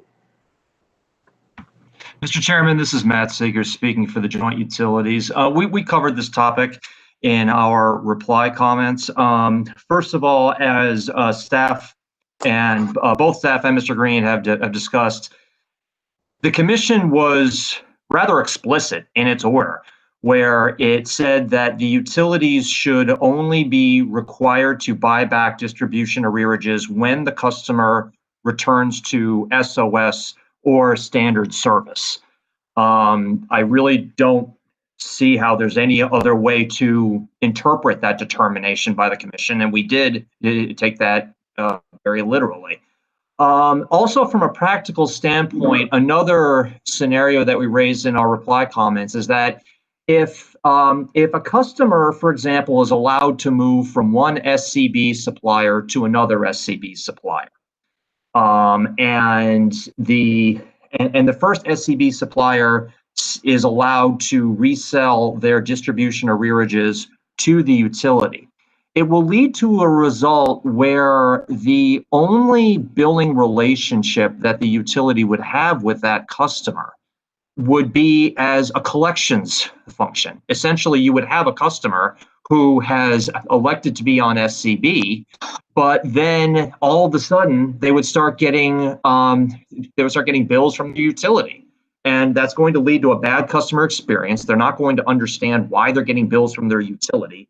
And it is not going to, it would be bad for the utility and bad for the customer experience of SCB. So for those reasons, that's why we're of the position why the commission should stay with its original determination that the utility should only be required to repurchase the distribution arrearages when the customer comes back to SOS or standard. Mr. Green, why do you want to keep the bad customer? I think it's just an option that would be available to the supplier. If, for whatever reason they felt like we want to keep this customer, but there probably is a payment issue, and but we'd like to keep the customer. The customer likes the product for whatever reason, and Mr. Green, hold on one second. Ms. Shelley Dye. Shelley Dye. Yes. Can you mute your microphone? There we go. Okay, Mr. Green, please continue. So, I mean, our view is that it may be on a supplier, but it will be on a supplier by supplier basis, and there may be a reason where they want to keep the customer and transfer them over to UCB. Maybe they're paying but not completely on time. Maybe but we want to keep that option open. Again, I don't know how often it will happen. Maybe very few times, but we don't think that should prohibit the. Remember that the supplier is still going to be on the hook for the supply charges. So it's not that we're come out total even Steven if we do have to make this transfer over to UCB. But I don't know how often it will happen. We just want to keep that option open. I would hope that it would be relatively rare, but I hear the arguments where the utilities are saying the suppliers are trying to have their cake and eat it too, keep the customer, but kick the customer off SCB and put him back on the utility bill. But where's the harm in that?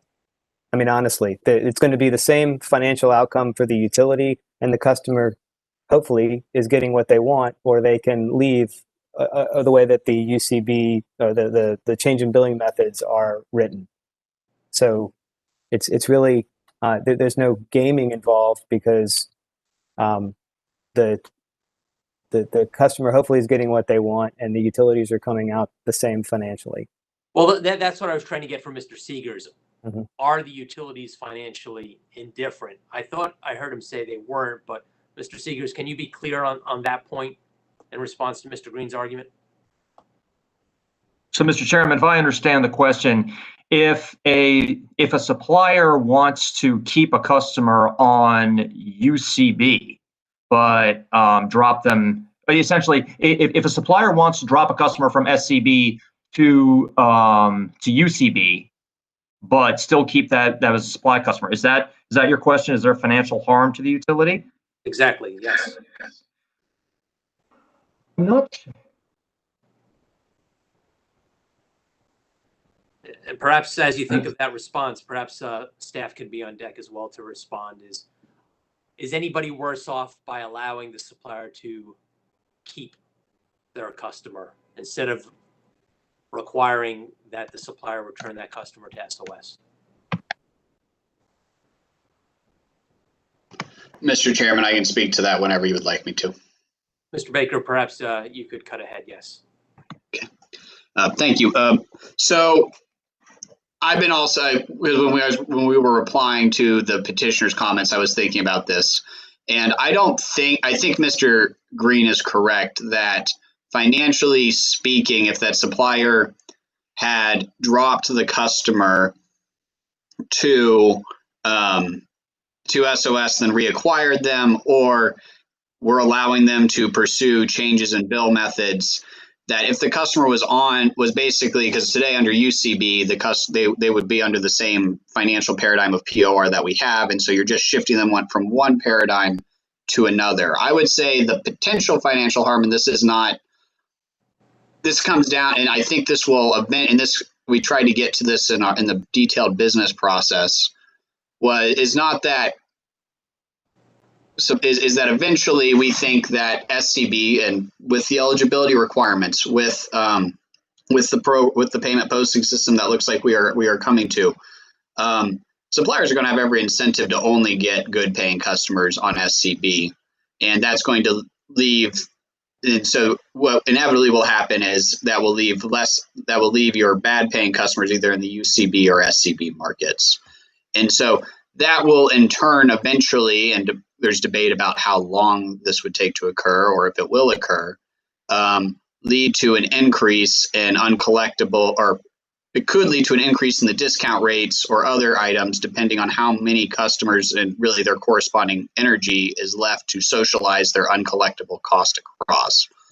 So I don't think there is any direct financial harm immediately, but I think that it's just this whole idea of allowing the suppliers to isolate, but once again, they have every incentive to isolate the good paying customers on SCB and then leaving the bad paying customers in the other programs. Your Honor, if I may quickly respond to that. The UCB POR discount rates are based on supply charges, right? They're not based on distribution uncollectibles, and they're certainly not based on an SCB supply charge, right? Because those don't ever come back to the utility. So I don't follow that if a customer went back from an SCB supplier to SOS or sales service, that would somehow impact the discount rate for the UCB POR program. Other than the fact that it might just, going forward, it might not be a good paying customer, but that may happen whether they ever switch to the SCB supplier or not, right? So it's difficult to say that that the mere happening of that switch will contribute to a higher discount rate on a going forward basis in the UCB POR program. And I would like to thank Mr. Green for making that clarification, because yes, my whole thing about the discount rate, that's really getting to the commodity and not to the distribution portion. And there would be incentive, Mr. Green, for your clients to get their receivable purchased under UCB for an additional few months if they maintained a relationship with the supplier. Is that correct? Sure. There's an incentive to switch the customer to UCB in order to keep that customer and to get paid, what is now, I think, 100% on the dollar, 100 cents on the dollar every month. But the whole purpose of SCB is to have that direct billing relationship with the customer and everything that flows from that, right? If we go back to the filings and the February 2018 hearing, having that customer look at the supplier as their energy provider, right? That's the purpose. So the goal is not going into this to see how many customers we can switch back to UCB. So I just want to make that clear that, again, we don't know how many customers or how many suppliers might actually do this. But again, we feel like it's a reasonable option to keep on the table because suppliers may want to use it as a tool in their toolbox, quite frankly, to help them manage their debt and to keep customers where they're having payment problems. You know, I'd like to keep that goal in mind. That was the purpose and intent of this legislation, and I know we continue to go down a number of rabbit holes to provide for what ifs. What if a customer defaults? What if a customer provides a partial payment? Right. I mean, honestly, to me, this is one of those situations where, this is nowhere near on the level of importance of the big issues that we talked about yesterday, right? This, to me, is, and given that the utilities come out the same, whether the customer is dropped or transferred to UCB, I would think this would be one issue that allow it to happen. And then as we have a working group going forward to monitor the success of the SCB program and what needs to be fixed and what needs to be addressed, this can be on that list. But I don't see a reason to exclude it right now. Okay, I know I'm taking a lot of time, but I just wanted to give Mr. Seegers an opportunity to respond if you wanted to. Yes, Mr. Commissioner. I was canvassing with my subject matter experts, and I do believe that they are correct, that there's not an enormous financial difference to the utilities, but I will let our subject matter experts address that more just to answer your question. My question is there any difference? So perhaps the subject matter expert could just very succinctly say yes or no, and what that difference would be.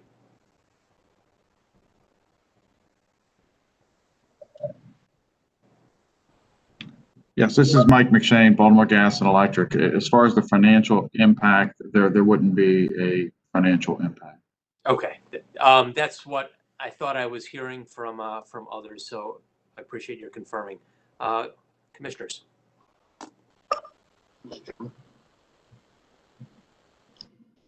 Mr. Chairman. Donald.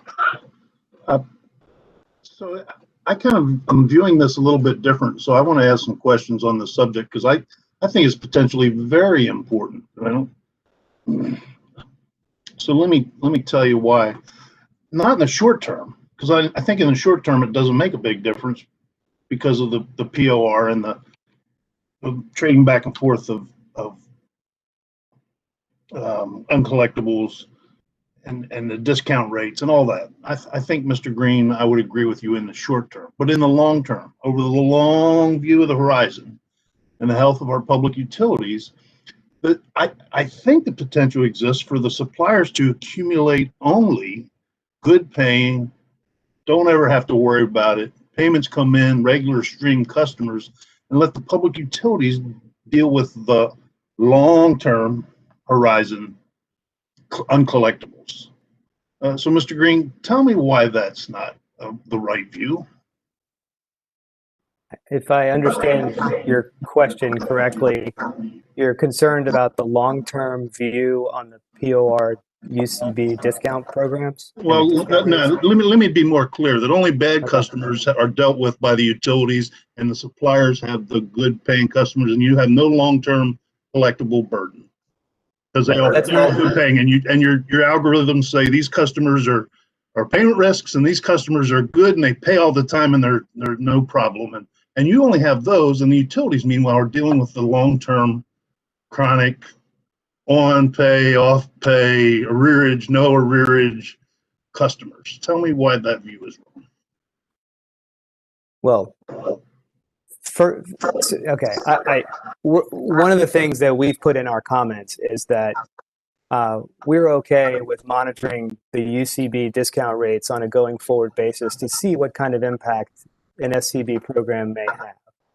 Okay, because it does stand to reason that suppliers with credit screens and with the eligibility requirement, but definitely with the payment posting system where they don't get paid first in their arrears and the limitation on the buybacks and so forth. When you add all that up, it does. I agree with Mr. Baker that certainly the initial customers that will be allowed into an SCB program, I think it's reasonable to conclude that those are going to be your best paying customers in Maryland.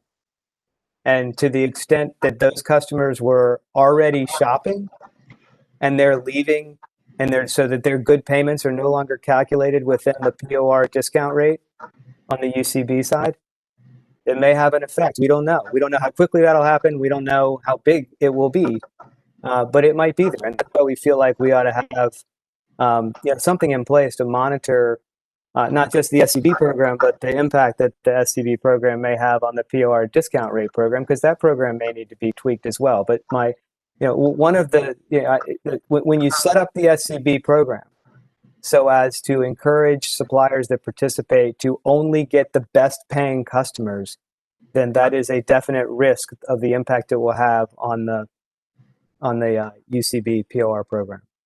Yeah, well, I appreciate your forthrightness there, but I think this is an important issue because as a commissioner, we have to look at the public interest. You are looking at your parochial interest, and I know that you don't think it's important for your own interest, but we have to balance the interest in the health of our public utilities, the ratepayers, the customers, the citizens of Maryland, and this could potentially a very important issue, potentially. Right. And so, never mind kind of laissez-faire approach to this. We'll check it out later because it's no big deal. I am not buying into it. I just wanted to say that. I think you may be, I'm talking about a very narrow issue within the SCB program. So am I. I'm talking about this language right here. And these customers, the overall impact to the UCB POR program, that is going to happen if it happens, regardless of whether SCB customers move certain customers over to UCB. And it may very well be that those customers are today already on UCB and being, shopping, and their good payments or bad payments are already being factored in to the program. Or maybe they got a nice gift card and they're not as sophisticated as you think, and they like the gift card notion. Right, and that's why we don't know what will happen in the future. And on this very narrow issue, my thought is let's see if it is a problem or not. It may not. All right. Thank you. Thank you, Mr. Green. I appreciate it. I heard you. Let me ask the OPC a question. Office of People's Counsel? Yes, sir. What's your position on this issue? So I think that I'm encouraged to hear the concern expressed by yourself and other commissioners on this topic. We share the fear of what could happen on an aggregate level. We had filed in our written comments that we supported staff's recommendation for a work group to study the way that these new supplier consolidated billing structures might impact the existing retail supply market in Maryland, including UCB, purchase of receivables, and even SOS and sales service rates. So we would, encourage the commission to consider that. This is not exactly on topic, but we also filed comments that we didn't agree with some of the other regulations that we'll get to later regarding how the switch of a customer from different billing methods can occur. But as far as this precise issue that's before the commission in this regulation, I think that we would have less of a concern if, in fact, there was going to be a further examination of some of the unintended consequences of that could potentially happen with supplier consolidated billers essentially taking some of the best paying customers, and I actually would like to go on record saying that at least for residential customers, there's no such thing as a bad customer, but there could be payment trouble customers. Certainly, the commission is well aware of the situation that many residential customers have found themselves in due to this this pandemic and the economic effects of the pandemic. And I think this concern that when we start creating incentives or we started creating a mechanism whereby the customer base that utilities rely on to operate and maintain their systems starts to migrate away, and perhaps what's left is a customer base that might be more likely to have higher uncollectible charges that need to get socialized. And certainly, I guess theoretically at the extreme, you could see a situation where the utility might find themselves in a difficult position. So. That's right. So I like I said, I think overall I'm encouraged that the concern that staff had flagged is being echoed in these comments here, and so I think that I have confidence that we should be able to navigate these waters. As far as whether a customer can stay with a supplier consolidated biller that offers both supplier consolidated billing services and utility consolidated billing services, provided that there is affirmative consent by the customer for the switch. I don't know that we would insist on there being a absolute bar on. Oh, you finally got to my question, so thank you for the answer. Sure. I appreciate it. In the last sentence there, I am surprised by the Office of People's Counsel, in as much as the jihad against retail competition that you've been on in the legislature and in the press and the media and with activist groups. I'm surprised you've taken kind of a laid back position here, but because you do represent the residential ratepayers of the state of Maryland, and I'm kind of surprised by that. So thank you, Mr. Chairman. I appreciate the time. Thank you. Other commissioners, please jump in. I can't see you.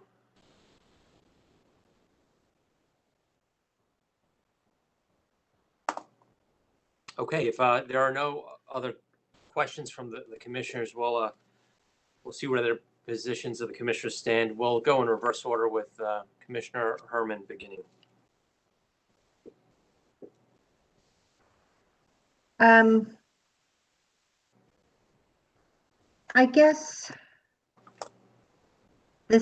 I'm trying to understand, frankly, the staff position is that you could be with another supplier on an SOS. Is that right, Mr. Baker?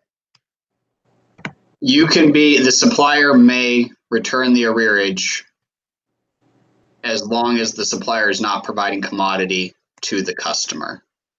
So they have to stop providing service, but somebody could go to another supplier. Correct. Right? So you're basically in the same spot as the utility, but you're saying there could be another supplier involved. We're one step ahead of the utility, in the sense the utility is saying they have to be on SOS before the arrears can come back, no matter what situation. Staff is saying the supplier just can't have a relationship with the customer anymore before the arrears can come back. Right. So the supplier has to send them somewhere else. Correct. Or the customer chooses somewhere else to go. Right. Okay. I have to say that given the apparent lack of harm, I think maybe, assuming it can be accommodated, I don't see why the supplier couldn't keep the customer and send them back, because it's still the utility. It's only the utility arrearage we're talking about here. And then, so I think maybe, at least right now, that's where I am. Commissioner Linton. Mr. Chairman, I actually agree with Commissioner Herman. I think that as long as the harm to the utility, is not significant here, if there's any at all, and at least gives the customer some options with the type of billing they'd like to have. They may try SCB and decide they don't like the size of the envelope or something, who knows, and decide they want to still stay with a supplier but not use UCB. That reasoning could be anything. So since there's no harm to the utility company, they're effectively in the same position financially. And there is a significant effort that a supplier will have to go through to acquire a customer, which I suppose we'll talk about a little later in terms of just educating customers about SCB as a whole. I would allow the supplier I would support the supplier's position, or petitioner's position, excuse me. Thank you. Commissioner O'Donnell. Mr. Chairman, I unsurprisingly support the utilities and Potomac Edison's position, but I'd like to say why. We just went through proceedings dealing with proposals for arrearage management programs. We have the uncertainties of COVID and the pandemic that we're dealing with. We still are not out of the woods yet on the financial, excuse me, financial stresses on our public utilities.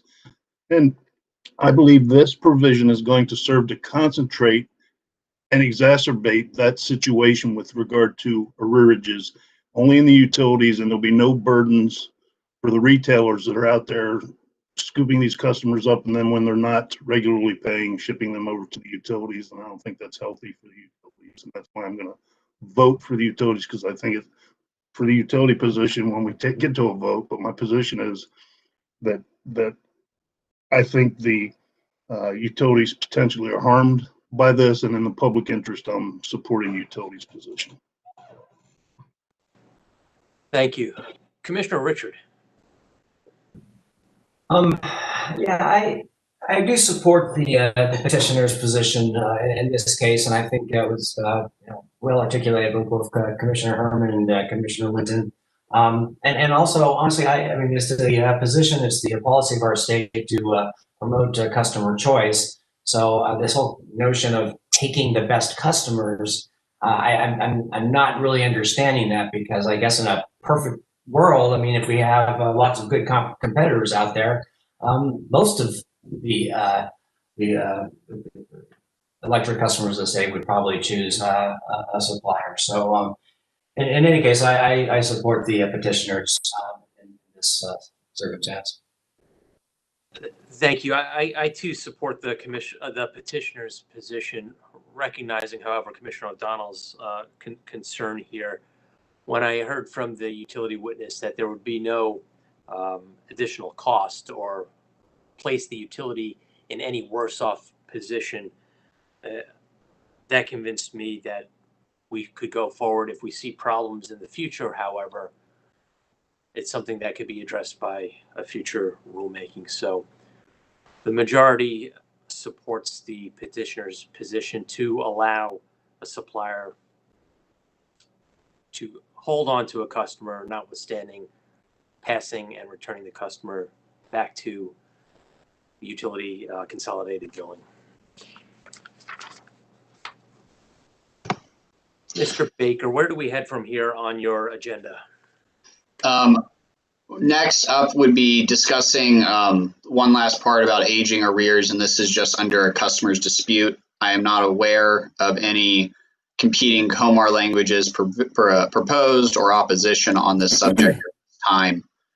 So I can just give the commissioners a high-level overview to make sure that they are okay with it, or we can move to the next non-consensus issue on the schedule.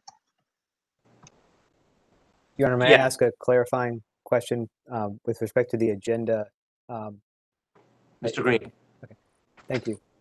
In 0513, which is what we've been discussing, there's a couple of other proposed red lines that the petitioners presented, and they really involve the collection notices that go out.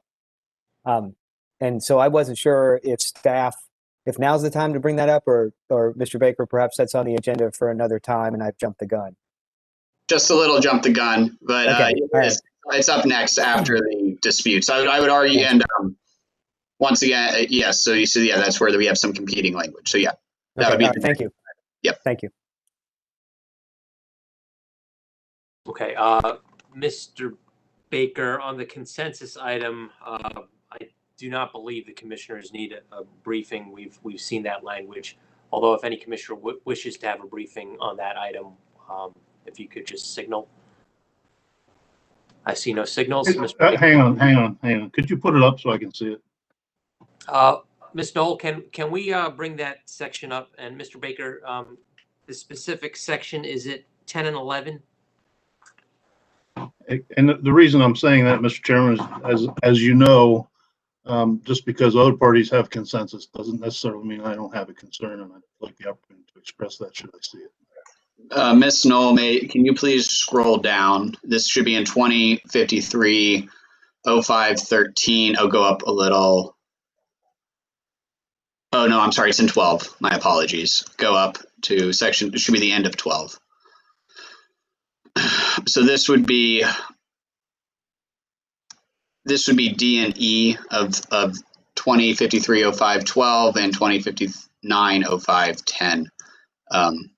This proposed language, and it deals with a customer disputing the charges and how this impacts the supplier's ability to return those charges to the utility. Yeah, I don't have any problem with that. Thank you. Mr. Baker, you could proceed to the next issue. Thank you. Ms. Knoll, please scroll down. It's on the next page. So the first section of 13 here. No,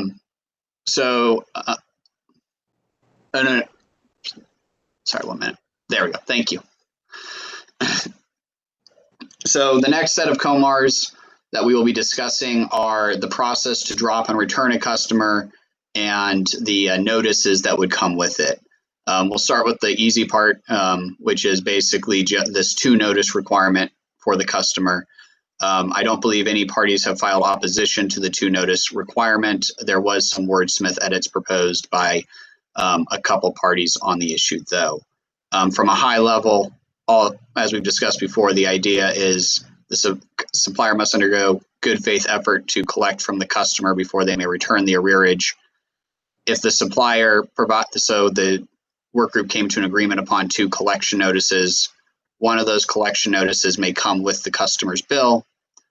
And then one of those notices, or the final bill, and one of those notices must come at least 15 days before the supplier submits their charges to the utility for repurchase. And we'll discuss the content of the notice next, which is what Mr. Green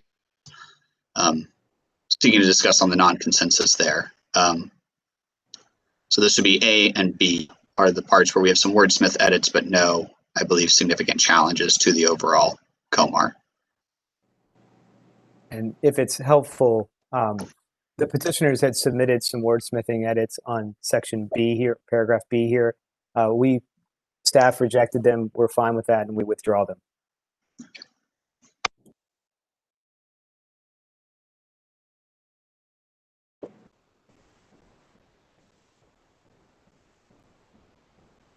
Mr. Chairman, with your permission, I'll go to the notices if there's no questions on the 2-notice requirement. You may proceed, and I understand there is a contest with regard to the 2-notice requirement between the parties. Not between the 2-notice requirement, but between what's included on the notice. Thank you. Okay. So if we go to Part C, Ms. Knoll, so the content of the notice is supposed to include the total amount due to the supplier. Number 2, which is the part that is contested amongst the suppliers, staff, and OPC, which is the total amount due that the customer is eligible for termination, which should be printed on the contract. This provision came out of the commission's order that said the customer needs to be educated as to what charges are eligible for service termination. And so that's number 2. Number 3 would be the date that the charges were due to the supplier originally, and number 4 would be the date after which the supplier would transmit their drop to the utility, so the customer is informed when the drop is going to occur, and finally contact information so that the customer can get a hold of the supplier and make those payments. The significant challenge, so as I stated, C2 is the item within the notice that is under dispute. The suppliers believe that if the eligible termination if language is left on the notice that states these charges are eligible for service termination if returned to the utility, that customers may try and just pay that and not pay their other charges, accepting that they believe that the risk is they would rather face credit collections, but they're at least avoiding the service termination. Because it's in the commission's order, staff and we also agree that we should inform customers of what is coming. We believe it is important to keep such a provision, but probably more importantly than just discussing the termination is making sure the customer is aware of where those charges might be going. If the customer is dropped for non-payment, some of those charges are going back to the utility, and I think at a minimum, that needs to be made clear to the customer. While we would still support the indicating those charges could face service termination, that distinction is important, but I think more important is making sure the customer knows if you don't pay this by this date, you're going to start receiving bills from the utility with those charges on it. Thank you, and we're available for questions. Mr. Baker. Oh, sorry, Mr. Chairman. I'm sorry. If I could, I actually had I don't know if we want to call it a wordsmith, but just a clarification question for B3, which is if you just scroll down just a little bit, or I guess up just a little bit from right where we were. A little more. A little more. There, that's it. That's it.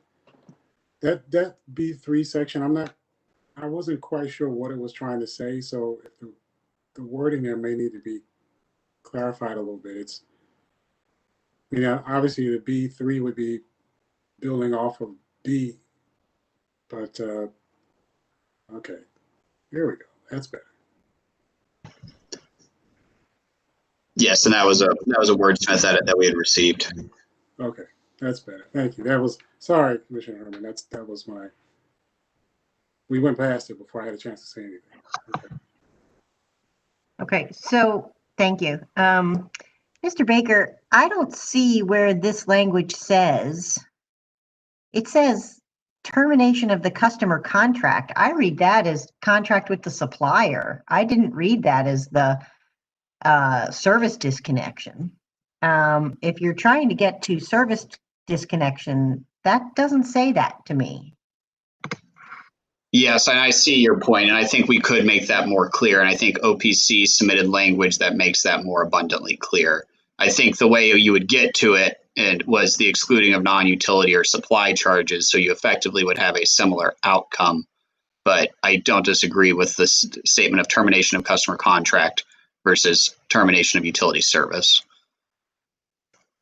Okay, thanks. So if that's made clear, that makes a whole lot more sense to me, because the way it's written, it doesn't make a lot of sense. But I guess the question I have then is that, how does the supplier know what the utility would terminate?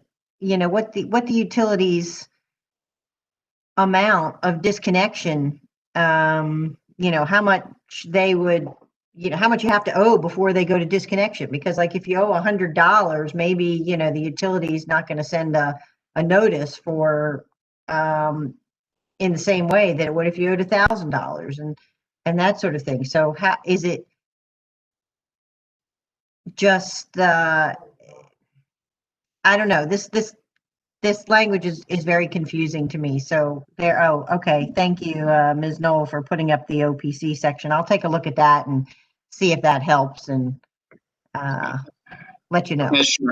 Thank you. Commissioner Herman, yeah, this is basically saying here is the utility charges that are that we currently have outstanding. You need to pay those. If you don't pay those, they could face service termination for those charges at a later date. Okay, that sounds good. Thanks, Mr. Baker. Perhaps I could jump in here because I think customers may be confused when they see a notice with two different amounts due. Total amount due and then another total amount due. Perhaps the second item should be the minimum amount due that is eligible. The minimum amount due that would prevent the customer from losing utility service, if that makes sense, and if that's the intent, because I'm still trying to wrap my head around just having two total amounts due on the bill, which are different amounts. Yeah, can I also just get a clarification as well? So if I'm on SOS, Is there a minimum amount due that would help me, that would ensure that I not be terminated? Or if you're an SOS customer, you have to pay 100%. Is that correct? Otherwise, one is basically in the queue for disconnection. Or help me understand. Correct. Yeah. So my apologies if the language is not clear on this point. This is simply stating to the customer, here is the amount of utility charges that we have not currently collected from you. If you do not pay those, we will return them to the utility, and the utility has service termination authority, and so those charges could lead to possible service termination. So if this was all on the utilities bill, you are correct. 100% of the charges on the bill are eligible for service termination. But on the supplier bill, eventually only the utility charges could face service termination. And the origin of this language, or the reason for its inclusion at this point, was in the commission's previous order from about was that the customer should be informed of the amount in those collection notices of the amount that is due that could face possible service termination. And the suppliers have raised issue so that's the origin of this language, or the reason for including it here at this time. Okay, Mr. Baker. So basically, we created this problem for you, is what you're saying. Not created. I think it's not a bad policy to let the customer know here's what could happen, and I don't think that's inappropriate. I do recognize the petitioners and the other suppliers' points that if we tell the customer this is how much they could face service termination for, the customer might just choose to make a single payment or try to make a payment to avoid that and pay nothing else. And so that I do think it would be appropriate, and this is why I think this language is not inappropriate, and maybe we just need to think about the inclusion of the termination language, is they should know that some of this money is going back to the utility if they don't pay it, and that they're going to get a bill from the utility for that probably. And so we should probably make sure the customer knows what is going back to the utility at a minimum if they don't pay their bills. I have a more fundamental question. How are the suppliers to get this information from every utility service territory? They're all going to be different. How do they get it? Is it automated? Are they checking? What if utilities have different policies on when termination, at what level of non-payment? I'm confused fundamentally how this works. How does the supplier get the information? So the total amount due is just simply based off of what the customer has not paid the supplier for utility charges up until this point. So all charges that were on the supplier's bill that the customer has not paid, that is what would go into this total amount. As far as claiming it will face service termination or not, that is not what the intent of the notice is implying. And so I don't think the suppliers would need to know that information about the different utilities service termination policies. I think the intent in attempting to follow the commission's order is to say, look, these are utility charges and they will be returned to the utility.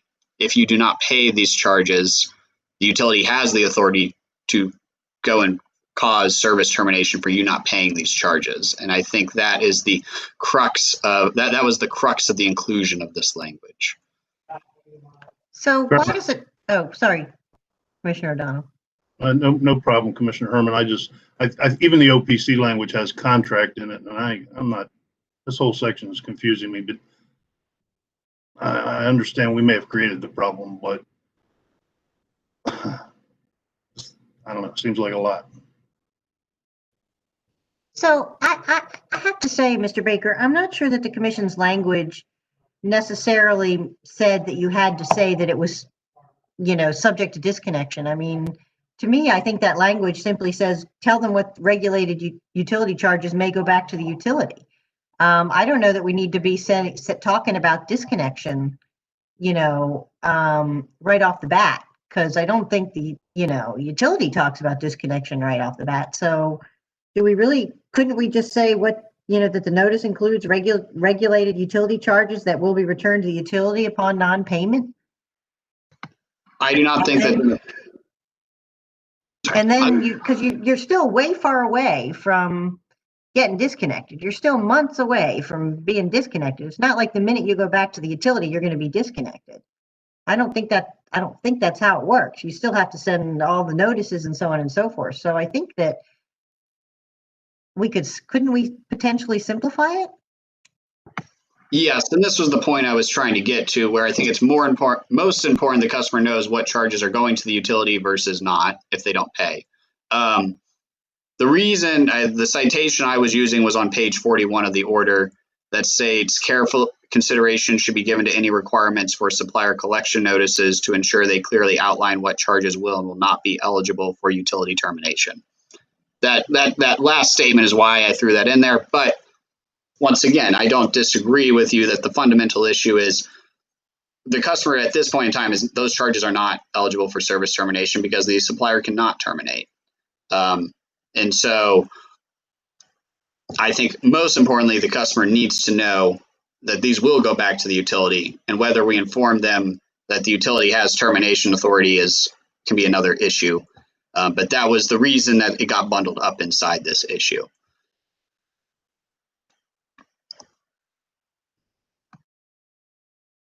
So just to follow up on what one of the comments that the petitioners made regarding the customer's interest, once they hear, for example, that there's $200 worth of charges that may be transferred back to the utility and they could have the service denied for it. The customer says, oh, okay, I don't want that to happen. Here's $200. Under our earlier choices regarding payment posting, that $200 wouldn't go to the arrears. Is that correct? It would. I think the supply under the POR structure, the payment posting structure we now have, based off of the commission's guidance, the payments would first go to all utility distribution arrearages. Mm-hmm. Then it would go to the supplier arrearages, and then the newest utility charges that have been added because of the final bill. So not 100% of the payment would make it through the entire customer's bill, but a significant portion of it would, because you would first wipe out the utility arrearage, and now you're just left with the most recent set of utility charges left at that point. Right. Now that follows up on one of the comments or one of the discussions that we had earlier today. Well, and actually it's on the screen right now. The 110 days and making it a cap, that includes arrears that were just recently issued. So if on the day that the supplier sends this notice to the customer, on that day it's going to include all of the utility charges that can be transferred over, which would include charges that are recent. So most of it would be paid by the utility, but by the customer if they sent that $200 in, but not all of it. You'd get correct. And some portion of it's going to go to whatever the supplier's charges are. And I guess that would eliminate the problem for the customer, at least for that particular month, for some of the charges. But it wouldn't cover the entire bill. So I don't know, I think a statement's better.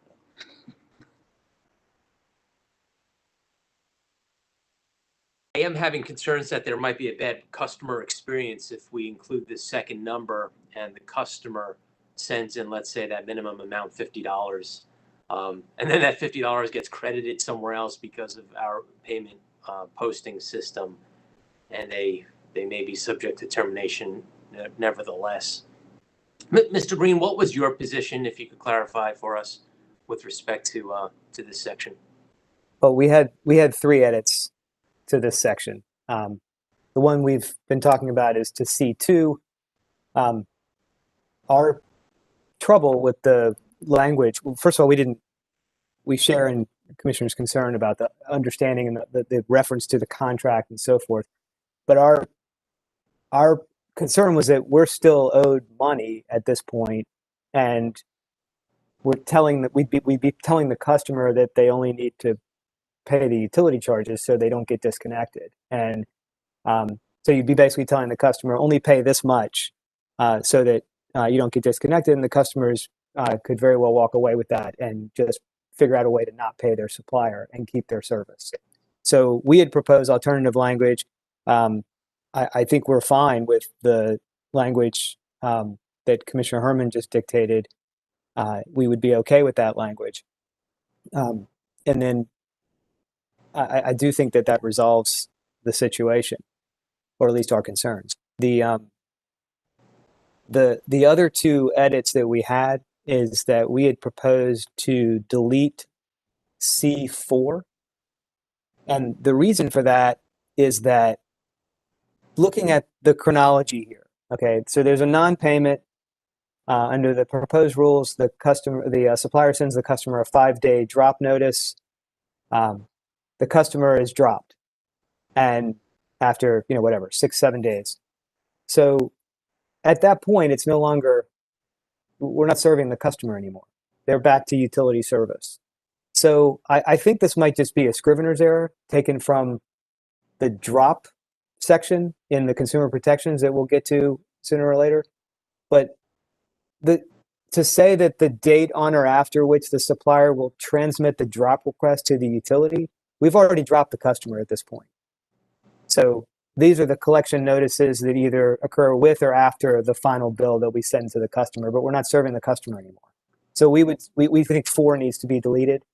And then we would just tweak number 3 so that it says the date by which the payment is due to the supplier to avoid collection activities. Because we felt like that helped to put give us payment by this date, and at least for the supply charges, we'll start. We have the right to start collections after that.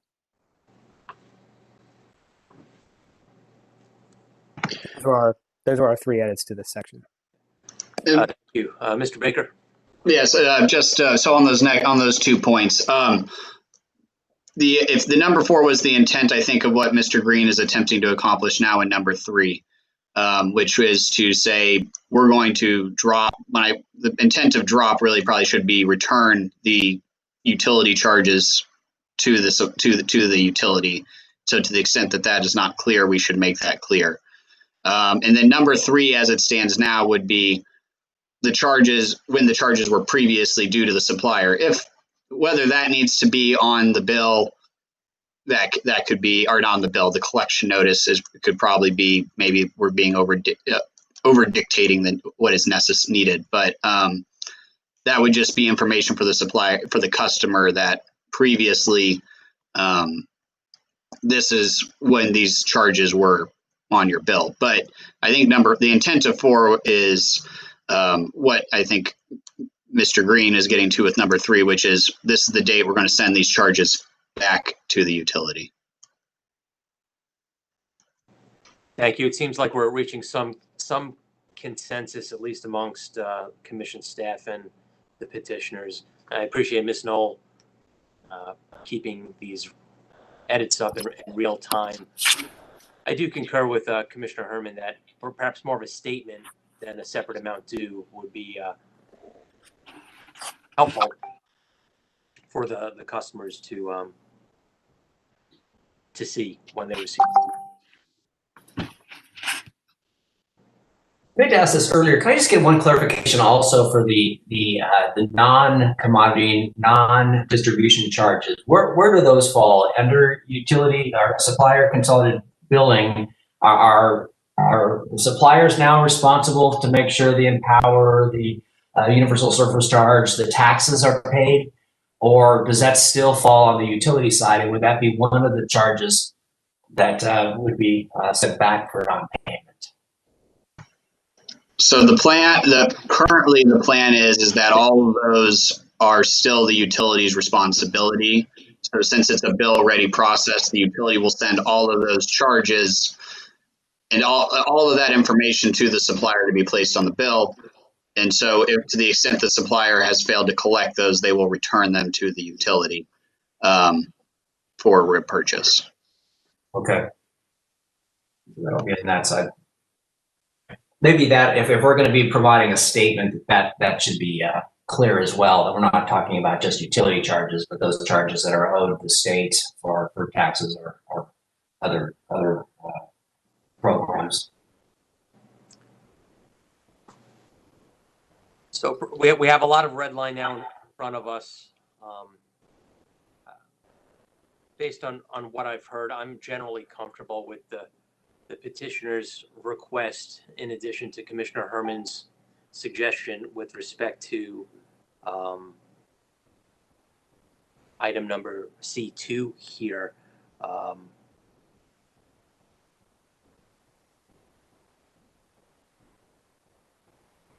Along with a statement that the regulated utility charges will be returned to the utility on a date certain for non-payment, and I believe that's consistent with Commissioner Herman's statement. I believe Ms. Knoll could accommodate that for purposes of the team looking at later on this afternoon. She's including that right now. Where do commissioners stand on that proposal? We'll begin with Commissioner Herman. I think, you know, I'd like to see it all put together, but that's, I think it makes sense to me. Thank you. And if we receive agreement, the plan would be that we would see these red lines again tomorrow morning. Commissioner Linton. Mr. Chairman, I also agree with that proposal. I think that makes sense. Commissioner O'Donnell. And as much as we're not voting, I'm fine. Correct, and none of these are hard votes until we actually sign the order. And Commissioner Richard. Yeah, I think I'm there as well. I just want to make sure I understood Mr. Green correctly, that he was okay with these changes. In fact, with Commissioner Herman's suggestion, he was supportive of C. Is that correct? We like our own language better, honestly, but you know, we'll since this language came from Commissioner Herman and it's much better than what's in the proposal or what's some of the other parties were proposing, we do not object to it. Okay, yeah. So I support. And we allow the staff and the stakeholders to massage some of this language so long as it's consistent with the commissioner's determination. We recognize that there's some degree of flexibility when you go to your respective corners at 4:30 this afternoon to meet. Before I call a lunch recess, are there any matters that we need to address? And Mr. Baker, perhaps you could tell us where we're going when we return from lunch. Chairman Stanek, Leonard Farragut with MEA. Mr. Farragut, hi. I would just like to note, I think MEA prefers C3 as it's currently written. We don't see value in appending further language.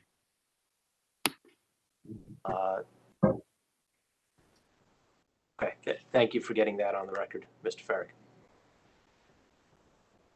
Mr. Baker, what's our next item when we come back from lunch? Thank you, Mr. Chairman. The next and last item on these purchase of receivables regulations that we've been discussing and drops for non-payment language would be the discussion of arrears reporting and I guess tracking of supplier. We basically finish out this section, which is basically the reporting requirements to ensure that when a supplier returns their debt to the utility, that it is being tracked appropriately. And so basically the reporting requirements for tracking of debt, both currently during customer service and after customer service. Thank you.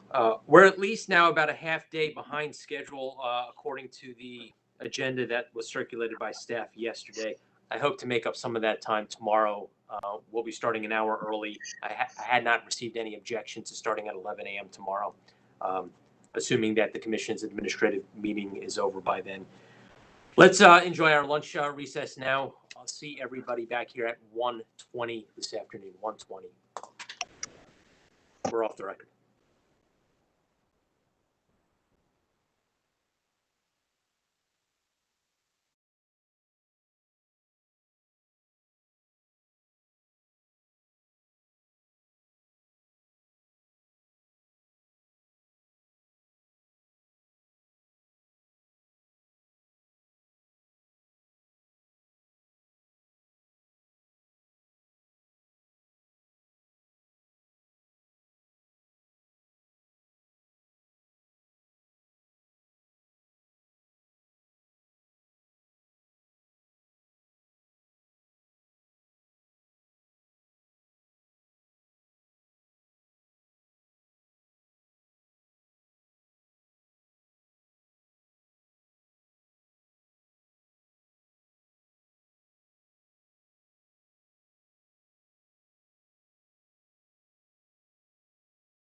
We'll be back on the record in less than 1 minute.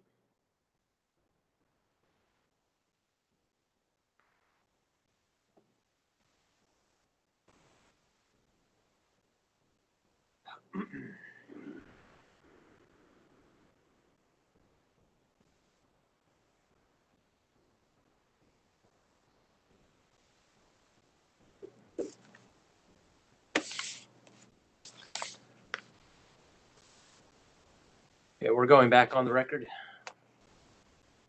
You're on the record.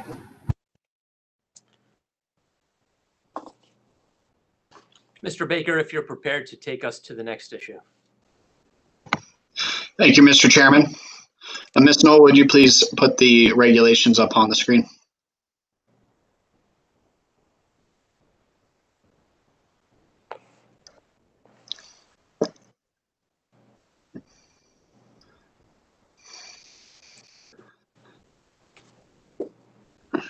All right, please scroll down to number 13 towards the end. I think it's end of page 23, beginning of 24.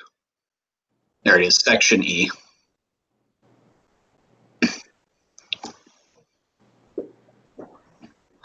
All right, good afternoon, Chairman and Commissioners. Benjamin Baker on behalf of staff. So the next subject we would like to cover with you is the process and documentation for basically proving that a supplier, when they are tracking of suppliers' process and amount of arrears that might or will be returned to a utility, and also the amount, and also just the tracking of it over time to prove to the utility and or commission that what they submitted was appropriate as required by the commission's order.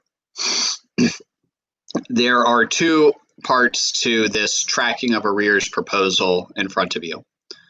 While the customer is on with the supplier will provide what we have deemed an arrears report to the utility every 2 weeks, providing the utility information about the customer's distribution arrears with the supplier.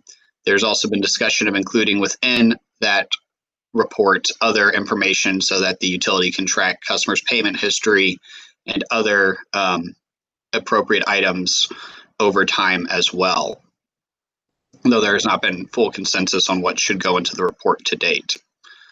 The second part of this is what the supplier will be tracking on their end and or utility regarding the repurchase of receivables that would occur, and and basically what both parties would need to confirm that they're comfortable with what was submitted for repurchase and that was accurate. So under the proposal on the back end, the supplier will be tracking the amount of unpaid regulated electric utility charges. Excuse me. And when they send those back to the utility, that submission will be their certification that they followed all the rules that are in this COMAR regarding payment posting hierarchy. And so that would be the process. Now, in terms of the records, which is in the next section, both the supplier and the utility will maintain records of these repurchases, and the supplier will maintain that information for 3 years. And on the supplier's records, they will be retaining the customer's payment history and how they applied those funds to COMAR.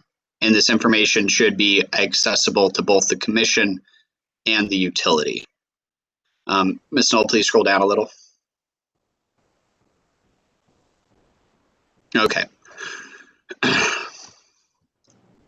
And so on, actually, please go for a second. So in that section, the only challenge that I'm aware of at this time is edits provided by the joint utilities regarding how the information of this record of repurchase would go back and forth.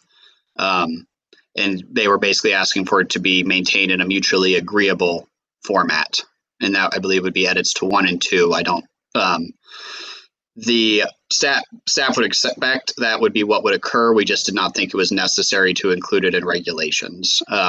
But if the commission thinks it's necessary for that language to be there, we would not. It's not a problem. And so this would be, we'll stop here before I get into the arrears reporting, but this would basically be the process by which the supplier and the utility are communicating about arrears repurchasing and tracking and making sure that it is, that the suppliers have been following the rules that the commission has set up so far today and in the coming days. With that, available for questions.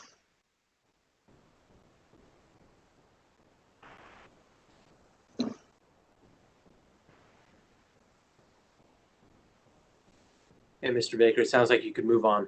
Okay. The second half of this proposal is an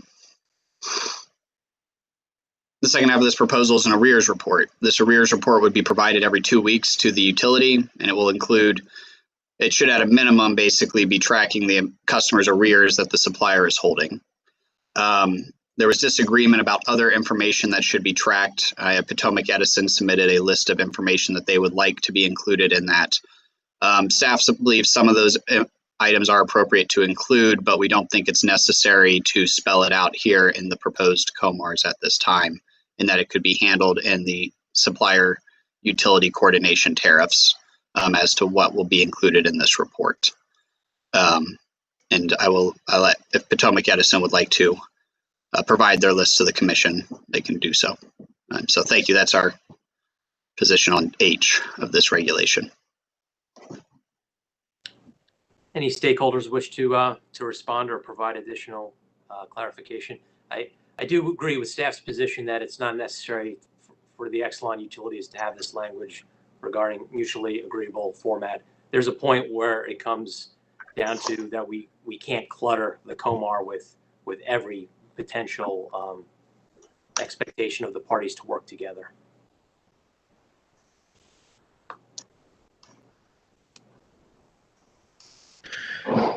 Mr. Chairman, would the same sentiment dictate the resolution of Potomac Edison's concerns? As Mr. Baker noted, we were hoping for more specificity with respect to what would be tracked and what information would be provided. But if it's first of all, if the regulation is not dispositive of those details, that is to say, if those details are not required to be listed in the regulation, but rather it can be picked up in the implementing tariffs, that would be, I think that would be fine with us, and it would go to your point of not cluttering COMAR with details which might change from time to time. And well, it's always easier to amend a tariff than it is to amend COMAR. And I think that was the point Mr. Baker was saying. Is it not more appropriate to have this level of detail in the coordination tariffs as opposed to amending COMAR? And I think we would, as long as it's everyone's understanding that that sort of detail can be in the implementing tariff, even if it's not in COMAR, then we would agree to that, and we would not seek to change the language here. That would be my preference. We'll hear if there's any objection from commissioners to putting this level of detail in the tariffs instead. I don't mind, but I wouldn't want that to be interpreted as liberty to put other things in there that we haven't discussed. So I just want to clarify that for the record. We're just talking about these specific examples, not and anything else, right? I agree. And Mr. Trout, I have your comments up. What page is your list on, so I could just take a look at them real fast? All right, you caught me with my document not up. Okay.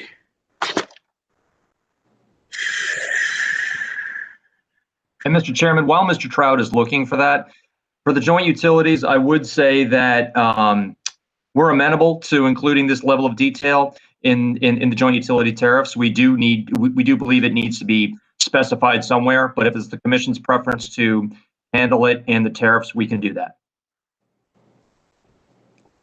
That would be my strong preference.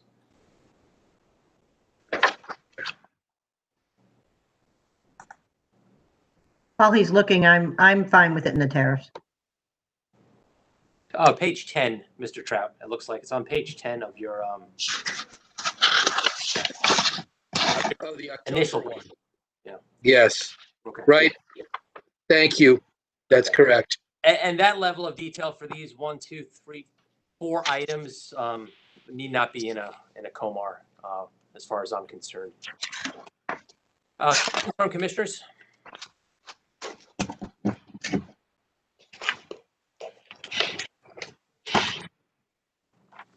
Okay, Mr. Baker. We did hear from a number of commissioners that said they were comfortable. I did not hear any objections from the other commissioners. Mr. Baker, if you'd like to move on. Thank you. I'm just making a note, so I have that.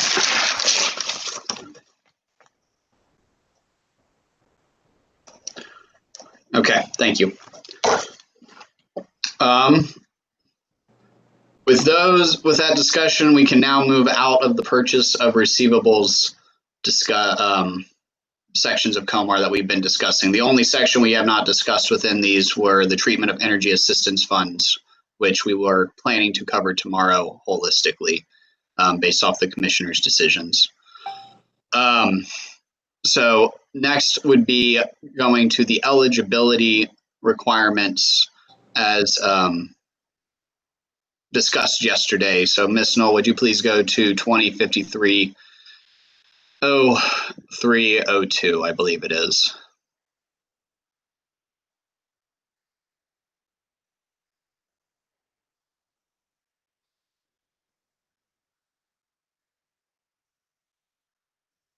There we go.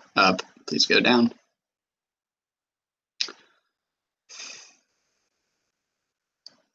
Okay. Thank you. So based off the commissioner's decisions yesterday, staff has proposed that we strike the pre-enrollment information provided to the suppliers, since the suppliers will no longer, since there will be an eligibility requirement instead that will inform the suppliers if the customer is eligible or not to participate. So this language is now no longer necessary, staff believes. We'll be confirming this later today at 4:30 with the parties.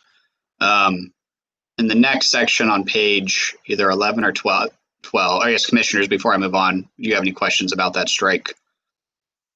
Okay. Page 12, Ms. Knoll. Okay. This section implements the eligibility requirements proposed by a majority of the working group members. A utility shall reject a customer's enrollment into supplier consolidated billing if the customer has regulated electric utility arrearages older than 30 days, or if the customer is on a payment plan with the utility. This was the proposal supported by a majority of the groups. There are 2 edits that I am aware of that are outstanding for that the commission could consider. One, OPC was proposing a $100 arrears limit, so a monetary limit as well. And I don't believe we discussed that yesterday. And 2, the petitioners were looking to include language that includes a catch-all provision for the commission to, at a later date, provide to include additional eligibility requirements if necessary. With that, staff thinks that these eligibility requirements are appropriate as is. And then without the addition of OPCs, and then staff also does not think the additional language that the petitioners are seeking to have included in COMAR is necessary, because the commission this is the commission's rules imposed upon other parties, and if the commission wants to impose additional eligibility requirements at a later date, they can without that needing to be spelled out.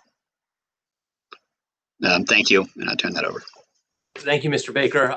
I agree with your second point. The commission doesn't need to reserve its right in COMAR to revise COMAR at a later date. Do any of the interested stakeholders wish to opine on staff's recommendation before commissioners ask questions? Your Honor, with respect to the language that Ms. Knoll just put up there that proposed by the petitioners, we can pull that language now that they're, we're okay with pulling that language, so we'll withdraw it.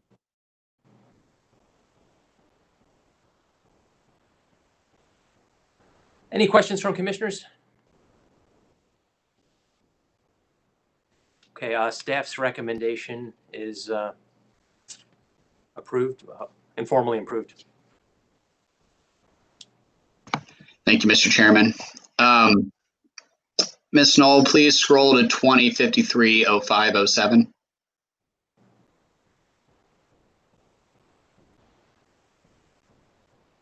Up, please.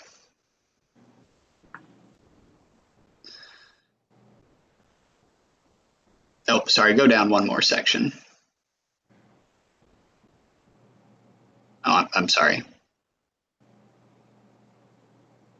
The next section we want to discuss is customers on budget billing or payment arrangements at time of switch. I believe that is 07 or 08.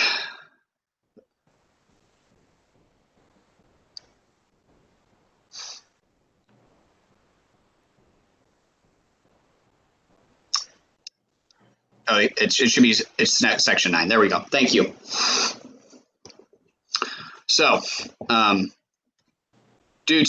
I'll start with the payment arrangement language that has now been stricken. Since the commission has approved or is informally approving an eligibility requirement that limits customers on payment arrangements at time of switch, the COMAR language that approves that basically dictated how these customers would be treated at the switch, we don't believe is necessary any longer, since these customers will not be eligible to participate in supplier consolidated billing. So we're recommending that language be struck. The other item, though, that we will need to discuss is a utility budget billing a customer at time of switch. And so it is possible, since customers on budget billing at time of switch are considered to be good paying customers who are honoring their bill commitment, their payment commitments, it is agreed that these customers should be on supplier consolidated billing. The issue is what do you do with this customer's true up at time of switch? And so when I say true up, what I mean is their outstanding balance that might be due to the utility because it has been levelized out over time, and so it hasn't been fully paid back by time of switch. The work group has, well, the proposal in front of you and the proposed regulations is that the utility will bill that customer at least 3 times if that true up is in excess of $100, and so they'll basically it basically becomes an equal payment plan of 3 months. This is to ensure that the customer is protected if they switch and did not realize that they had such a large buildup in their unpaid balance of that budget bill. There were a couple of concerns raised in the work group around this issue. One, we did at one point discuss the idea of having the first bill provided by the utility, but the next 2 bills provided by the supplier. The recommendation at this point is to have all 3 provided by the utility, but to ensure that Washington Gas has proposed that language that states the utility shall directly bill the customer be included. Staff thinks it would be appropriate to leave that option on the table for a later date if it's determined that we can accomplish better customer experiences by transferring it, but we're not proposing that as our business process at this time. So that would be our proposal on that. I don't know if Washington Gas has other concerns around the proposal at this time, but staff believes that this is an appropriate balance between not penalizing or for customers who switch but don't realize they have a large balance and protecting them, while also ensuring that they start receiving 1 bill over time from their supplier. Thank you, and we're available for questions. Do any parties or stakeholders wish to provide an alternative perspective?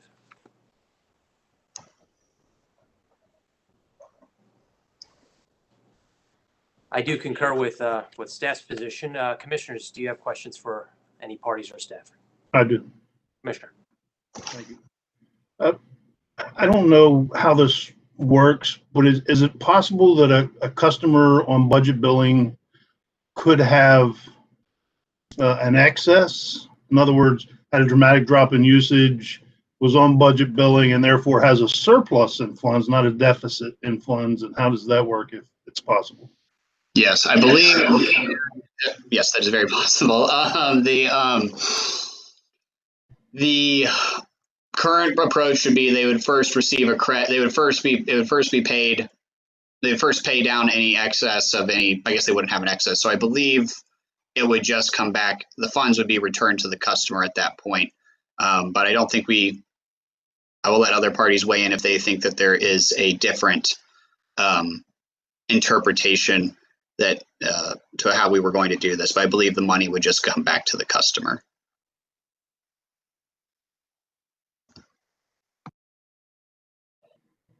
Okay, so it just gets credited back. Correct. All right. Does $100, and maybe this is for the utilities, does $100 cover every deficit scenario there is out there in a budget billing situation? Because this is no more than $100. So is everything under $100 in terms of deficit, or do the utilities just eat anything that's in excess of that?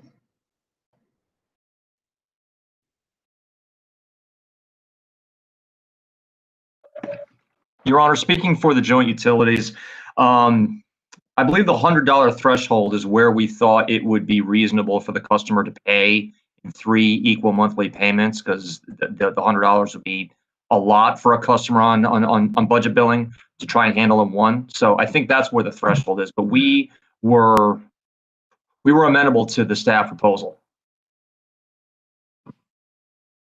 I appreciate that. It doesn't really answer my question, but Commissioner, are you worried that?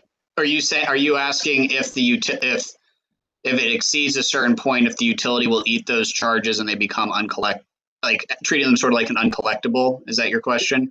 Either an uncollectible or socialized on everybody else. No, Yeah. so that is not the intent. The intent is if the bill at true up exceeds $100, that will be the utility will bill that customer at least 3 times. They will basically divide that by 3 and bill it to the customer at least 3 times to collect that from the customer. So it won't be treated as an uncollectible and socialized. Instead, the utility will levelize the payment that the customer needs to make in order to pay that off. The utility shall bill customer a budget deficit of more than $100 and no less than 3 monthly. That language is kind of confusing. That's all. Okay. But that's not hard to confuse me, because everybody's very familiar with this language and I'm not. Chairman, this is Robert Kane from Washington Gas. We would also sort of like to ring in on this, and we would also like to have language in there so that the customer, instead of having 3 equal payments, the customer can actually have the choice of paying the full deficit in 1 payment. Well, I think that's inherent if you receive a bill with an interest-free 3-month installment. If you want to send the utility the entire payment due, that customer is free to do so. I don't think we need to add any more language in here. It'll make it more confusing than it is. But if it's a $99 arrearage, that customer has to pay the entire $99. If it's $101, then they get to spread it out over 3 months. But the eventuality that you are raising, Mr. Kane, is one I don't think we need to address in our proposed reg. Mr. Baker, without wordsmithing, could you read that last sentence in 1 there more closely, and when you have a chance on wordsmith, something's not right in that sentence. I made a note to look at that language, and I'll bring it up with the group today at 4:30 to see if we can come up with something a little cleaner. If you're for you. Excuse me, Chairman and Commissioners, this is Valerie Hess for Potomac Edison. If I may try to add some clarification around this. When we drafted this at the $100 limit, that was based on recommendations from OPC, because under the regulations, when a customer's balance is $100 and less than 90 days, that's when a customer can start through the collection process. So the intent was to not kind of shock the customer with this true up, but send the bill to the customer with the true up. But then if the bill is over $100, if that deficit is over $100, allow the customer to pay that back in 3 installments. But again, the threshold was primarily based on the regulations around collections.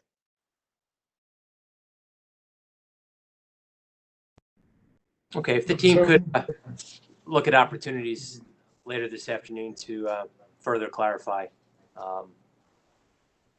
Additional questions from commissioners? Just one question. I had a question for the petitioners. And I'm not, this is an issue that's, well, I guess there's 2 questions to this. Well, let's hear what the petitioner's thoughts are on this section. Do you think that this is, how do you envision this working when you're attempting to enroll a customer? Well, the intent actually was that it would work the same way that it works today with UCB, that if a customer on budget billing today switches to a supplier, then there's a true up that occurs on the budget billing side. So the intent was actually to handle it, that aspect of it, the same way. Now, who the biller is what we had to work with. So the way that we decided was that the utility for the deficit would send the bill because suppliers were not willing, and still are not, to send bills out with someone else's charges on it, other than the utility charges that we've always been discussing.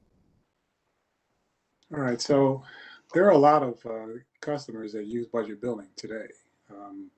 It may be one of the most popular types of programs like this that the utilities offer. So are you concerned at all that at the time a customer is attempting to pick a supplier, the customer will have to be informed that they have a deficit of X dollars that will be billed to them separately by the utility? Do you think that's going to discourage customers from selecting a supplier or selecting SCB?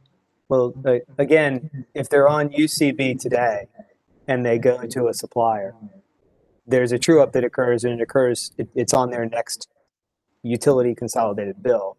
They may not realize that. And in fact, oftentimes they don't. They think that the supplier is charging them the wrong price.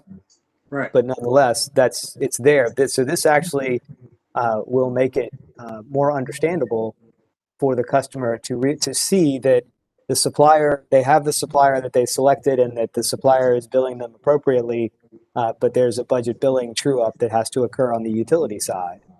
So it actually educates the customer more so than what is going on today. Commissioner Lynn, if I may, to your point, this is something staff struggled with because ultimately the goal would be to have a one bill for the customer. But another issue at hand was also this idea of should charges from a previous bill provider bounce around. And so, or I want to say bounce around now. These charges up until date of switch were current. They were not arrearages, and they shouldn't be considered arrearages. They even have the true up because the customer has not yet failed to make a payment on them. But we allow the principle of keeping charges with the previous bill provider to trump the idea of the one bill in this scenario. That does not mean that we did, in fact, in the detailed business processes, explain that alternative solution. I will note most parties opposed that proposal, mostly because of that issue of charges from the previous, basically before the date of switch, going to the next bill, and suppliers would oppose it because that would also include commodity from another provider. I'm having a lot of difficulty understanding you because you're echoing and somebody else has got a mic on that's picking you up. Am I coming through better now? We'll give it a try. All right, here we'll go for it. Basically, Commissioner Lynn, we looked at the scenarios of moving the arrears around. Staff would still be in support, but we think that this is the compromised position that is amenable to most parties for how they would like to see it work initially. But once again, that's why we did not want to include the word direct bill in there in case we wanted to make this modification at a future point if we think it's necessary. I appreciate that. I see it as a compromise, so I'll not attempt to disturb it. I guess my only other question, and you may be addressing this later on the agenda, is how this would impact low-income customers who would take energy assistance. If it's being addressed later, then I'll save my question for then. There is, yeah, we'll be addressing holistically the issue, but I think just a preview of the energy assistance discussion, we never came to full resolution on how it should work. And so still having problems with you now. Somebody else has got a mic on it. It keeps going crazy. Please mute if you're not on. Okay, but yes, we are going to be discussing energy assistance issues, but this would be one of the concerns of how do you treat this energy assistance customer at time of switch. And I would have to recheck our rules on that, but I think it would follow the same pattern. But once again, there is disagreement about if we should implement SCB with energy assistance at the beginning. Staff supports that, a number of parties don't, and we're planning on discussing that tomorrow.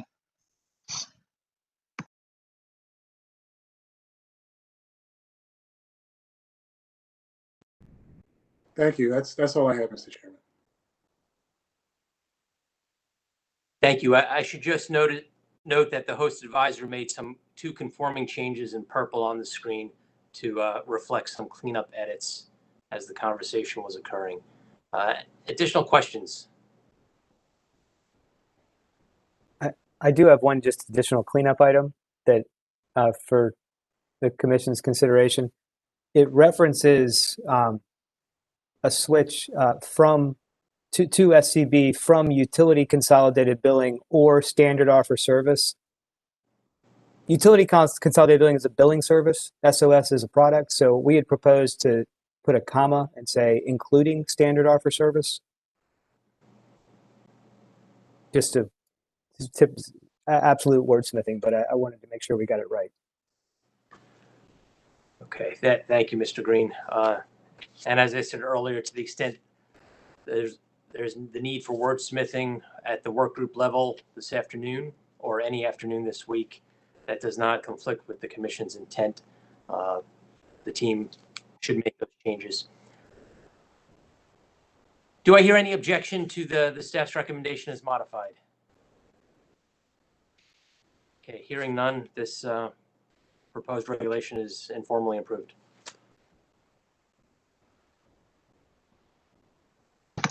Thank you. Ms. Knoll, please go to 20530508. Should be one section above. Thank you. All right, so this would be our first of the big issues probably of this afternoon, which is a supplier's ability to change a customer's billing method but still retain the customer. Or it could also govern scenarios where a customer's bill method is changed through a transfer of contracts if permitted, and the customer through a transfer or assignment of contract if it is allowed in the customer's contract.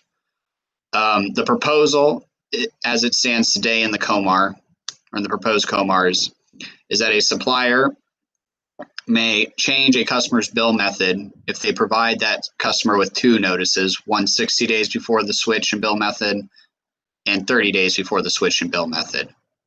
And they will provide notices to the customer as will be detailed in this regulation.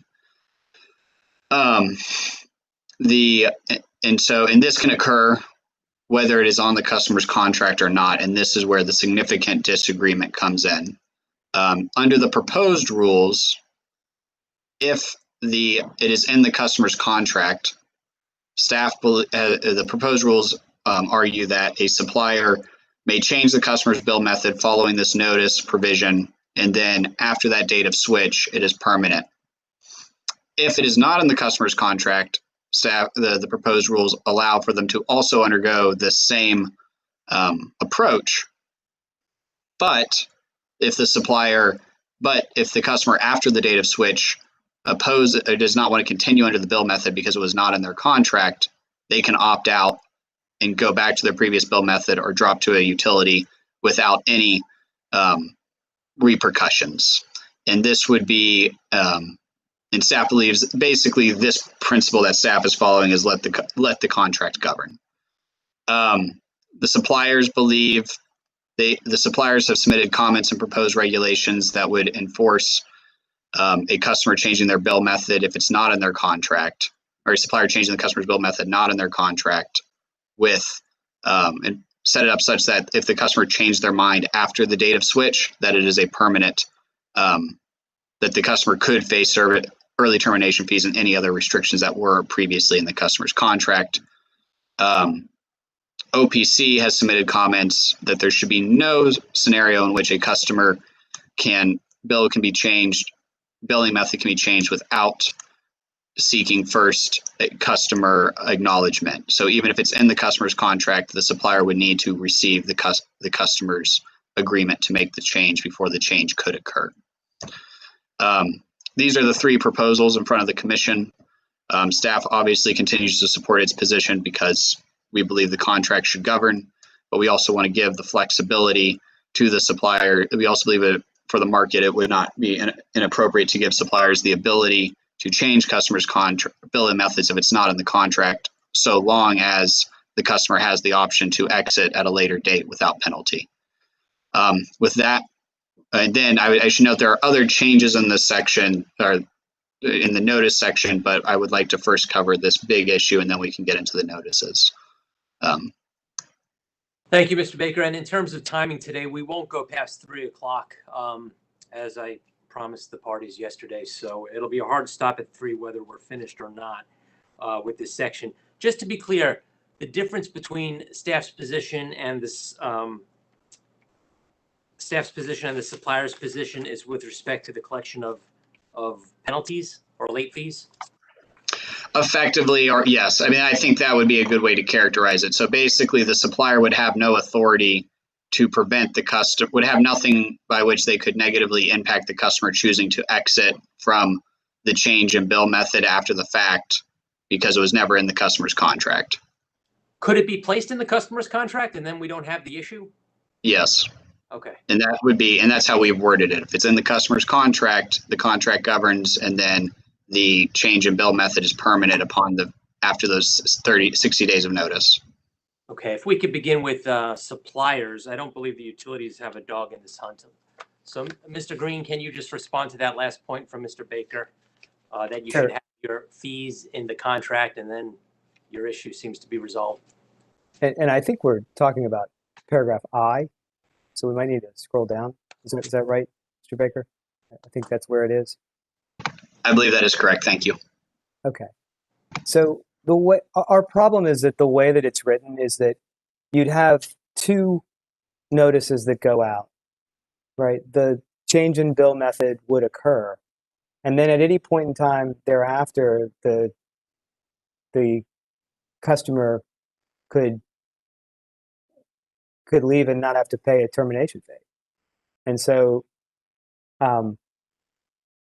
we had a problem with that because they could leave, they could pay 3 months of bills under the new bill. They could pay, 8 months, and then leave, and we would be, the supplier would be stuck. So we felt like the 2 notices were sufficient and then the contract should govern.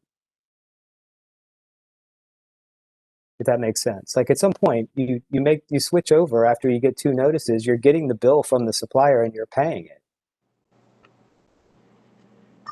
Could I ask to see the provisions of D, please? Section D.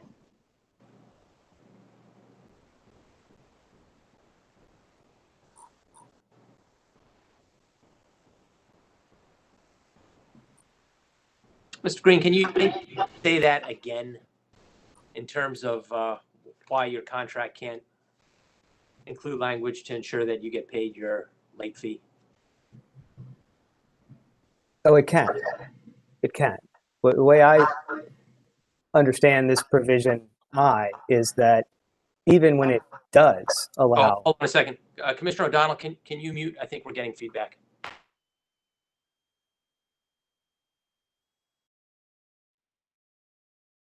So even under I, even when the contract permits a change in billing method and there's a late fee involved, that even after 2 notices and however many bills the customer may pay directly from the SCB supplier, the customer can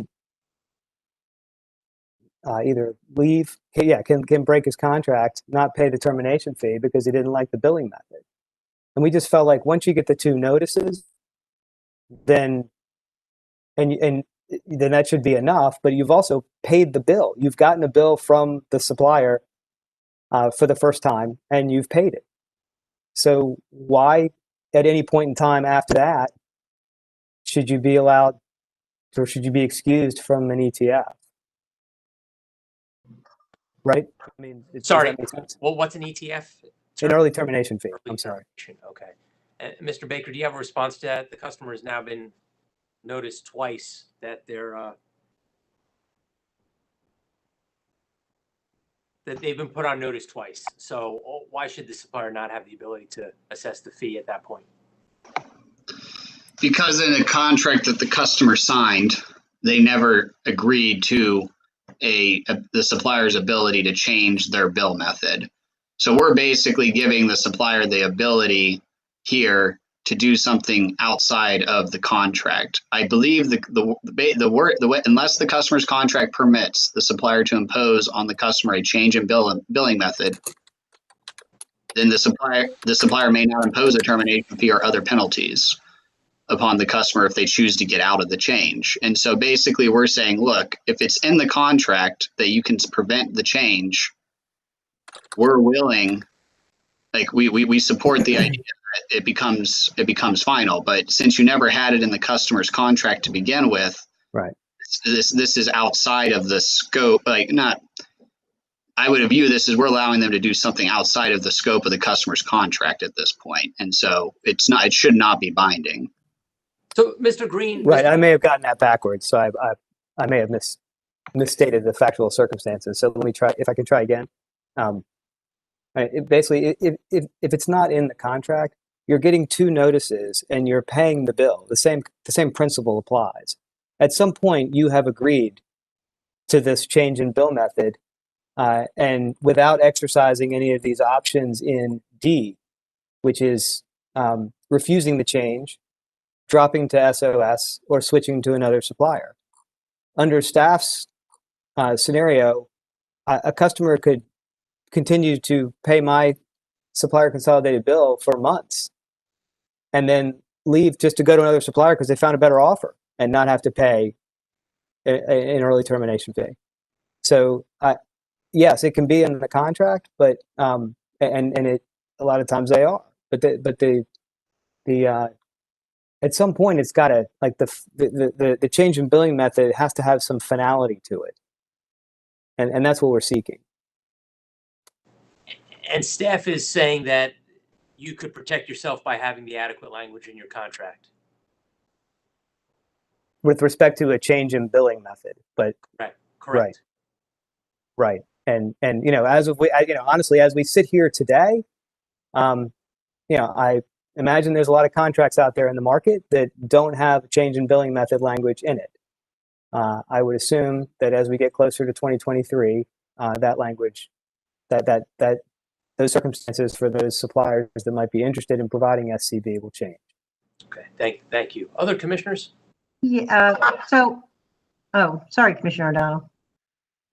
So, Mr. Green, I'm not convinced that if it's not in the contract that you can change the billing method. You say we're going to send notices and that's going to be enough, and to bind a person for however many years, it could be, it could be a year, whatever, and that's binding on them. But they may decide that, after a while, they don't like your bill, they're not getting enough information, and it took them a little while to figure that out. So I'm not really convinced about that. And I do think if it's not in the contract, I think they need to be able to get out of that because they may not want it. And the supplier can always say, fine, if you don't want my bill, you can go on to utility consolidated billing. You don't lose the customer necessarily. They could go to utility consolidated billing, could they not? They could. Okay. So if I should say, if the supplier offers that, I don't know, if the suppliers are going to offer both, but you're right, they could if the supplier offers it. Right. So they're not necessarily completely out of luck. The suppliers. My question is, what happens? We've never offered this before. Is it possible that any of your clients have put this in their contracts over the last year or so, anticipating this, and that customers, don't even know it's there and are going to get put on now that it's available? What in 23, I guess, when it becomes available.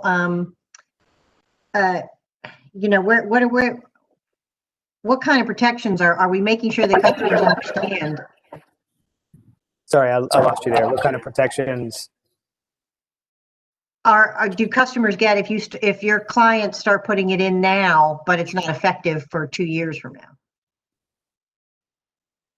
I mean, the protections are that there'll be 2 notices, and customers will have these options where they can refuse it or accept it or go somewhere else to either to SOS or to another supplier that are in Section D. But most of the contracts right now, I would assume, in the market are silent on the issue. I don't know if to answer your question, I don't know if suppliers are already putting this kind of language in. I can't answer that. But I thought we were saying that if I think the court reporter, your mic is open, so you might want to turn that off. Yes, I've been having problems picking people up there for about 3 minutes. I heard nothing.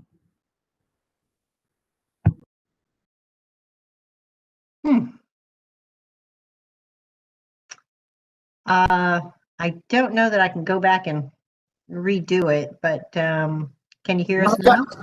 I've got the last 3 minutes. There was a period of time where everybody just dropped off the screen and there was no sound. It was like everybody was muted.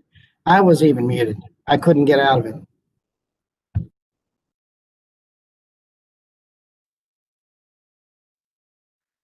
But you're good now, right? Yes, I'm good now. Okay, we'll proceed. Mr. Green, what I'm trying to get at, if it were put into a contract, say now, and not available for 2 years, just sort of as boilerplate language, does the customer still have the opportunity to say, when it does become available, does the customer still have the opportunity to say, you know what, I really don't want a bill from you, I want to keep getting a bill from my utility? Or would they face a termination fee if they decided they didn't want it? I don't know. Honestly, I don't.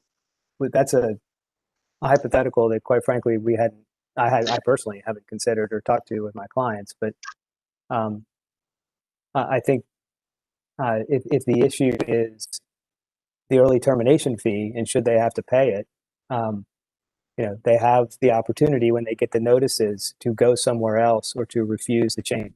And so that's what we were trying to get at, is at some point there needs to be some kind of finality that they've accepted the change. We looked at perhaps a number of billing cycles after they pay 1 or 2, but we couldn't get there with staff. So that was, that was not for lack of effort.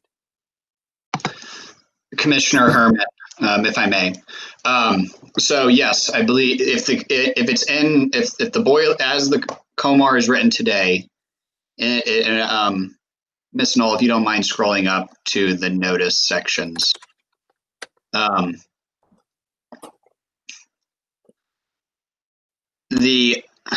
Basically, if it's in the customer's contract and the customer, the way this is worded, it should be that if a customer during that 60-day notice time frame, the customer is not going to be subject to hold on 1 minute, sorry. Okay, and actually, no, if it's in the contract, yes, they could be subject to an early termination fee. And so, yes, this was actually a problem also that at least I struggled with when doing this, was the issue that Mr. Green brought up, which is, okay, you guys can say it needs to be in the contract, but then you're just going to put a bunch of boilerplate language out there that would enforce this. And so I would have to look to Ms. Garofalo to let me know if there is if we can legally prevent this kind of thing occurring in contracts before SCB is considered live, which I think is where you're asking, which is what are we going to do with customers who have signed boilerplate language contracts before we've established all the rules and how this is going to operate. Yes, that was exactly my issue.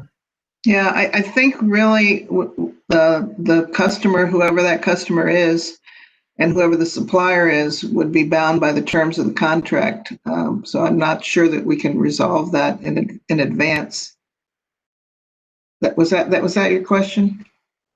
Well, I think, couldn't we turn off your mic, Ms. Garofalo? Oh, yes, sorry. Thank you. Couldn't this section or certain sections take effect as of the effective date? So couldn't we write it with an effective date so that it only applies starting when supplier consolidated billing becomes effective, so that if I signed a contract tomorrow that had that boilerplate language in it, that's not going to happen. I don't know. Maybe you're right. I'm just trying to figure out. I'm not assuming that all suppliers are trying to do things nefariously, but I'm just concerned that if it's boilerplate in a contract, and then all of a sudden, I like getting my bill from my supplier, from my utility, and then all of a sudden I get switched. I get a notice that says, well, you're going to get switched, and I can't get out of it unless I pay an early termination fee. I think Mr. Baker, you understand my concern. Maybe you can take it back and see if we can figure out a way to address that concern, because that is concerning to me, because it's a brand new policy, and if it's I'm not so sure that it would be fair to customers, because the supplier, the salesperson could say, oh, that supplier consolidated billing, that's not in effect right now, so you can ignore that language. That's not in effect in Maryland. I'm not saying, but I'm not saying that people are out to do anything nefarious, but it's just a concern. So perhaps you can address it offline tonight. Okay. And we're happy to do that, Commissioner. We're happy to have that conversation with staff. We understand the concern. And from my perspective, it's a lot of contractual language that I think the parties could resolve on their own. Commissioners may have more questions, but if staff particularly and the petitioners could work this out tonight, I think that would be preferable. I just wanted to, I know OPC didn't have an opportunity to speak earlier. OPC, before commissioners ask more questions, did you want to make your case? Yes, I would. Thank you, Mr. Chairman. OPC did take a strong position on this issue. And frankly, we're still surprised that we're seriously talking about switching, making such a fundamental change in a customer's utility billing experience on an opt-out basis. OPC consistently opposes opt-out types of enrollment, and with very limited exceptions. And it seems to me that trying to establish a switch in a customer's billing method from a utility consolidated bill method to supplier consolidated billing without getting that customer's affirmative consent is doomed from the start. As I understand the position that the petitioners took when they initially filed the papers that led to this rulemaking proceeding, one of the things that they talked about was establishing a more direct relationship with customers. And of course, if a supplier consolidated billing relationship is going to work, that is going to have to occur, because instead of getting the bill from the utility each month, they're going to be getting a single bill from the supplier, including the charges that would have been included on that mailing from the utility each month. So if we know that going into it, there's going to need to be sustained contact between the supplier consolidated biller and the customer, I don't understand why the rule would not be that you have to get the customer's affirmative consent. That way, the resulting relationship is much more likely to be one that is going to be understood by the customer, that's going to be chosen by the customer, and then we don't have to get into these discussions about what to do if the contract does not allow the supplier to do it. We don't have to face the situation that Mr. Green referred to a few minutes ago, which is that there's going to be the inclusion of these terms in essentially boilerplate language in contracts, and meaning that they're really not going to, they might have a legal effect, but on a practical level, they will not serve to inform customers. And then, taking a step back to a point that we were talking about just before this topic, budget billing. What could result in Maryland is a situation where a customer signs up with a supplier under a utility consolidated billing arrangement, and buried somewhere in the text of that agreement is a provision that permits the supplier to switch that customer to supplier consolidated billing, and then perhaps months or even years go by. Perhaps there's an assignment of that customer but from one supplier to another, and then at some point a decision is made to switch that customer.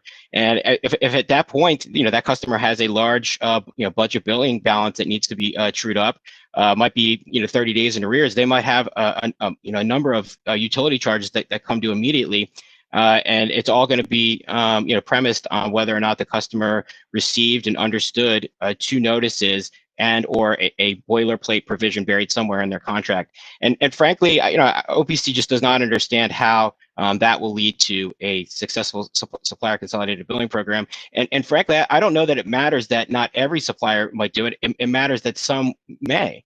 And one of the things that OPC continues to see is that oftentimes when a single supplier commits an abuse against the consumer is soured on the entire idea of shopping, and they might never shop again. So when we're talking about a program that is expected to be successful, that is expected to lead to a situation where informed customers are making informed choices, we just do not see why the provisions in this proposed regulation should be taken seriously. The edits that we submitted would require affirmative consent before a customer is switched from one billing method to another, and we think that is the direction that the Commission should go in. Thank you, Mr. Auslander. I don't view this position of yours as inconsistent with other positions OPC has taken in the past.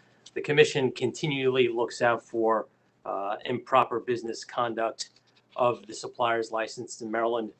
In fact, yesterday we launched another inquiry into one of our suppliers licensed here in the state. That being said, whether you're a shopper, a retail shopper, or whether you would be a customer potentially interested in supplier consolidated billing, it takes some degree of sophistication and motivation on behalf of the customer to understand what they're getting into before they sign up. I do not believe that the customers need to be provided with affirmative, or to provide their affirmative consent up front prior to a switch. It makes the entire concept of SCB that much more difficult if the supplier has to go out and somehow figure it out and get that wet signature or third-party verified consent. I think that would be an undue burden on the supplier community. So I do not support OPC's position here. I have nothing further on this item. Commissioners. Mr. Chairman.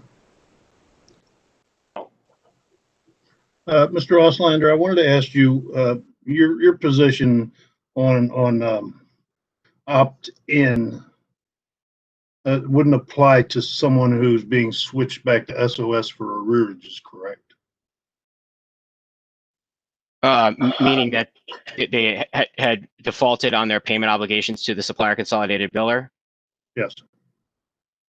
No, because essentially that mechanism is a mechanism that is set up sort of as a default. If the customer doesn't pay, the customer doesn't contact the supplier at all. The rules are structured in a way that seek to limit the supplier consolidated billers exposure to a payment default on the utility charges, while at the same time capping the maximum amount that the utility. Thank you. I just wanted to clarify you had some exceptions to your rule as you just stated it. Right. I'm not sure that I understand it as an exception. It's the default rule that happens in the case of a payment default by the customer, meaning that it does not require any more input from the customer. I just want to make sure that OPC is not saying a customer can never be switched unless they give affirmative permission. There are situations where they can be, whether they want to be or not, right? I mean, in that sense, yes. Thank you. But okay, I just want to make sure because I tend to agree with your position. All right, I just want to make sure you weren't saying something that I wouldn't agree to. But to me, this isn't memorializing the potential to almost slam somebody if they don't see those notices. And not that then slamming ever goes on around here, but I think this is a dangerous area of regulating into Comar, the ability to switch someone's biller without their permission. And I think that that's not a good idea. I see a lot of complaints coming. So that's my position. Thank you. Commissioner Herman. I agree. I think that there's even a provision in the law that says that a supplier may not, without first obtaining the customer's permission, add a new charge for a new or existing service or option. I think that clearly states that while maybe this isn't a new charge, maybe it is. I mean, I don't know. But it seems to me that you shouldn't be changing things without customer consent. That's not to say that if it's in the contract, then you have consent. I assume, Mr. Auslander, you agree with me that if it's in the contract, there is consent. But we're talking about where it's not in the contract.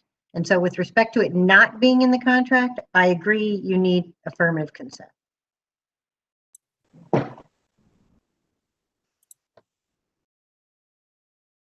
Other commissioners?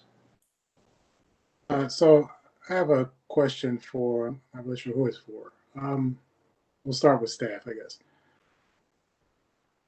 These regulations are, help me to understand which group of customers we're talking about.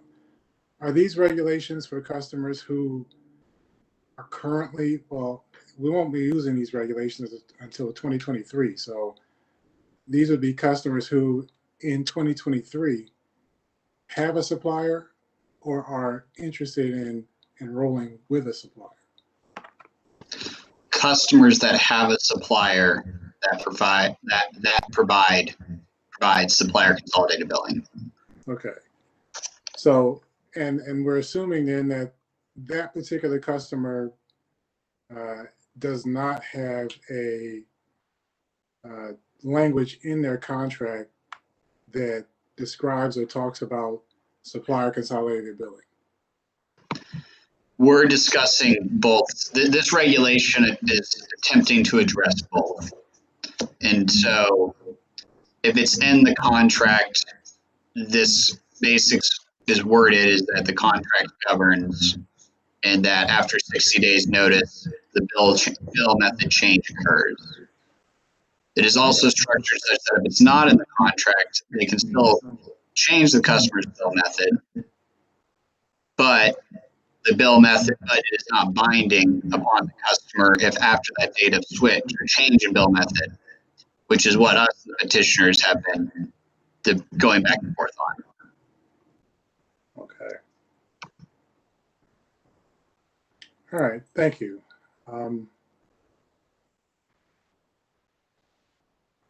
That's all I have. Thank you, Mr. Chairman.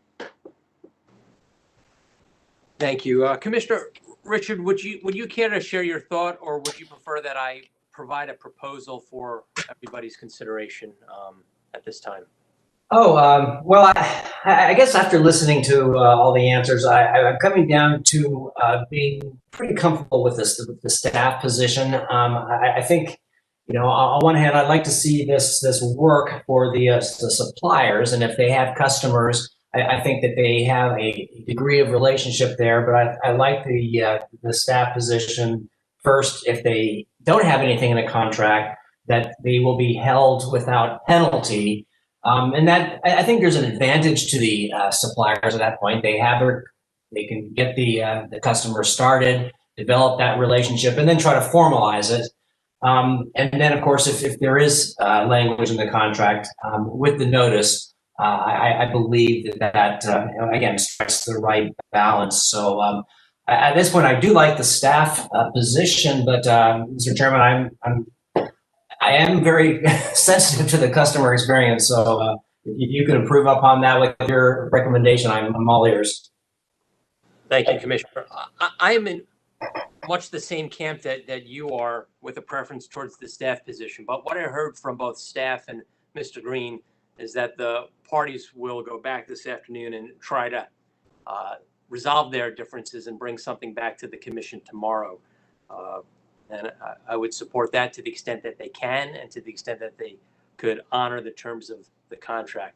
I also heard the concerns from Commissioner O'Donnell and Herman with respect to OPC's concern. And while I don't necessarily support OPC's request for an affirmative opt-in for every customer, I would agree with the position that if it's not in contract, then the customer should not be changed without giving their permission. So these contracts could include that language, which would require the customer to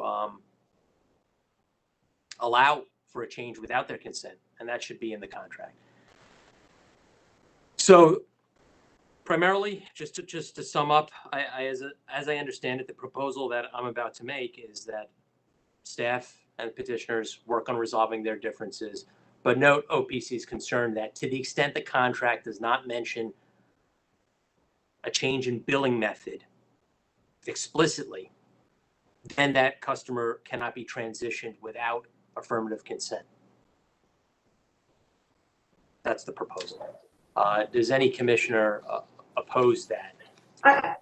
Mr. Chairman, I don't oppose. I'm just wondering if there's maybe this afternoon they could work together. But I kind of like at least the idea maybe that there's a trial period. The suppliers might have an opportunity to, if they have an existing customer with a relationship, a limited, 1, 2, 3 billing cycle trial period, but then there'd be some kind of an opt-in requirement. But I don't know. I don't want to micromanage or get into the debate with the parties, but I would entertain something at least along those lines, somewhere we can find a compromise.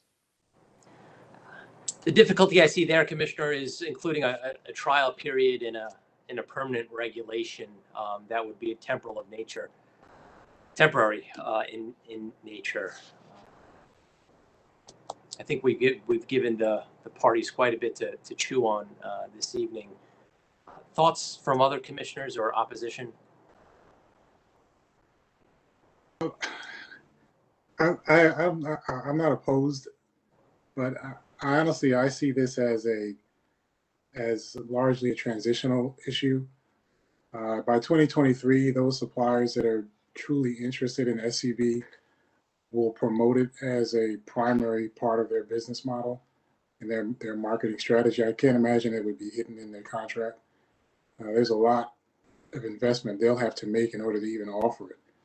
So I don't think that it's going to be hidden at all. That's just me looking in my crystal ball, which doesn't work on anything else. So you can take it for what it's worth. But if the parties would like to go back and talk about it some more, I think that's fine. Perhaps they'll come up with something that I haven't thought about. How about this? Instead of putting all the commissioners on the spot at this point, the parties have committed to working together on this reconciliation of positions tonight, and we could pick this up tomorrow and see what progress the work group members have made overnight. Right, and Your Honor, just very quickly, we appreciate that. We will certainly work with staff, but there's no motivation here to pull a fast one on the customer, right? We want to get paid. My clients want to get paid. They want to work with the customer. They want to start to develop that relationship. So there's really no, the motivation is that this goes smoothly. And one reason I turned my video on is that I was going to make the point that Commissioner Linton just made, that we anticipate this largely as a transitional issue. So we will endeavor to work with staff, especially on paragraph I, to sort through that. And I'll wait for whatever's next. We have one more item on this one that I'm aware of on 08, but I just want to make sure that. Before you move us along, Mr. Green, I wanted to say that you do realize maybe your clients may not do this or have motivation to do this, but we're writing these regulations for every supplier in the state, right? So just don't take it all personal, because we're writing for every supplier in the state, not just your clients. Right, I understand. I understand. Thank you. Mr. Baker, did we have any loose ends on this item before adjourning for today? No, the item that Mr. Green was discussing, I think we'll try and tackle tonight, because I know OPC also had language on it. So let's see if we'll see if we can come to an agreement on that language tonight before we bring it up. On this opt-in, opt-out issue, just to help move parties along, because to make sure, basically asking us to come together and knowing that we've been entrenched for a little on this, is it fair to say that that there's some leanings towards the contract? If it's not in the contract, then we likely should be looking for affirmative consent, and that there are concerns with language going into the contracts on that before these regulations and the rule and the business processes are official for this program. I think you've accurately characterized that position. Yes. Okay. Thank you. Thank you. We'll go off the record in a minute with some instructions for tomorrow. But while we're still on the record, any other items from stakeholders that we need to address this afternoon? Mr. Chairman, would you like to try and cover one more bigger topic before the end of 3 p.m., or would you like to stop here at 2:30? We'll stop here for today's. Okay. Okay. With that, today's hearing is in recess until 11 a.m. tomorrow. We are off the record. Okay, this is for the parties. So we are going to attempt to. Off the record. Thank you, Mr. Chambers. We're going to attempt to start at 11 a.m. tomorrow. I don't expect our administrative meeting to run more than about a half hour. However, in the event that it does run past 11 a.m., we'll take a 10-minute recess before we reconvene this rulemaking session. Any items to discuss before we turn off the camera today? Off the record. Hearing none. Okay, thank you, everybody. Take care, be careful tomorrow. Big storm coming in by late morning. See everybody in the morning.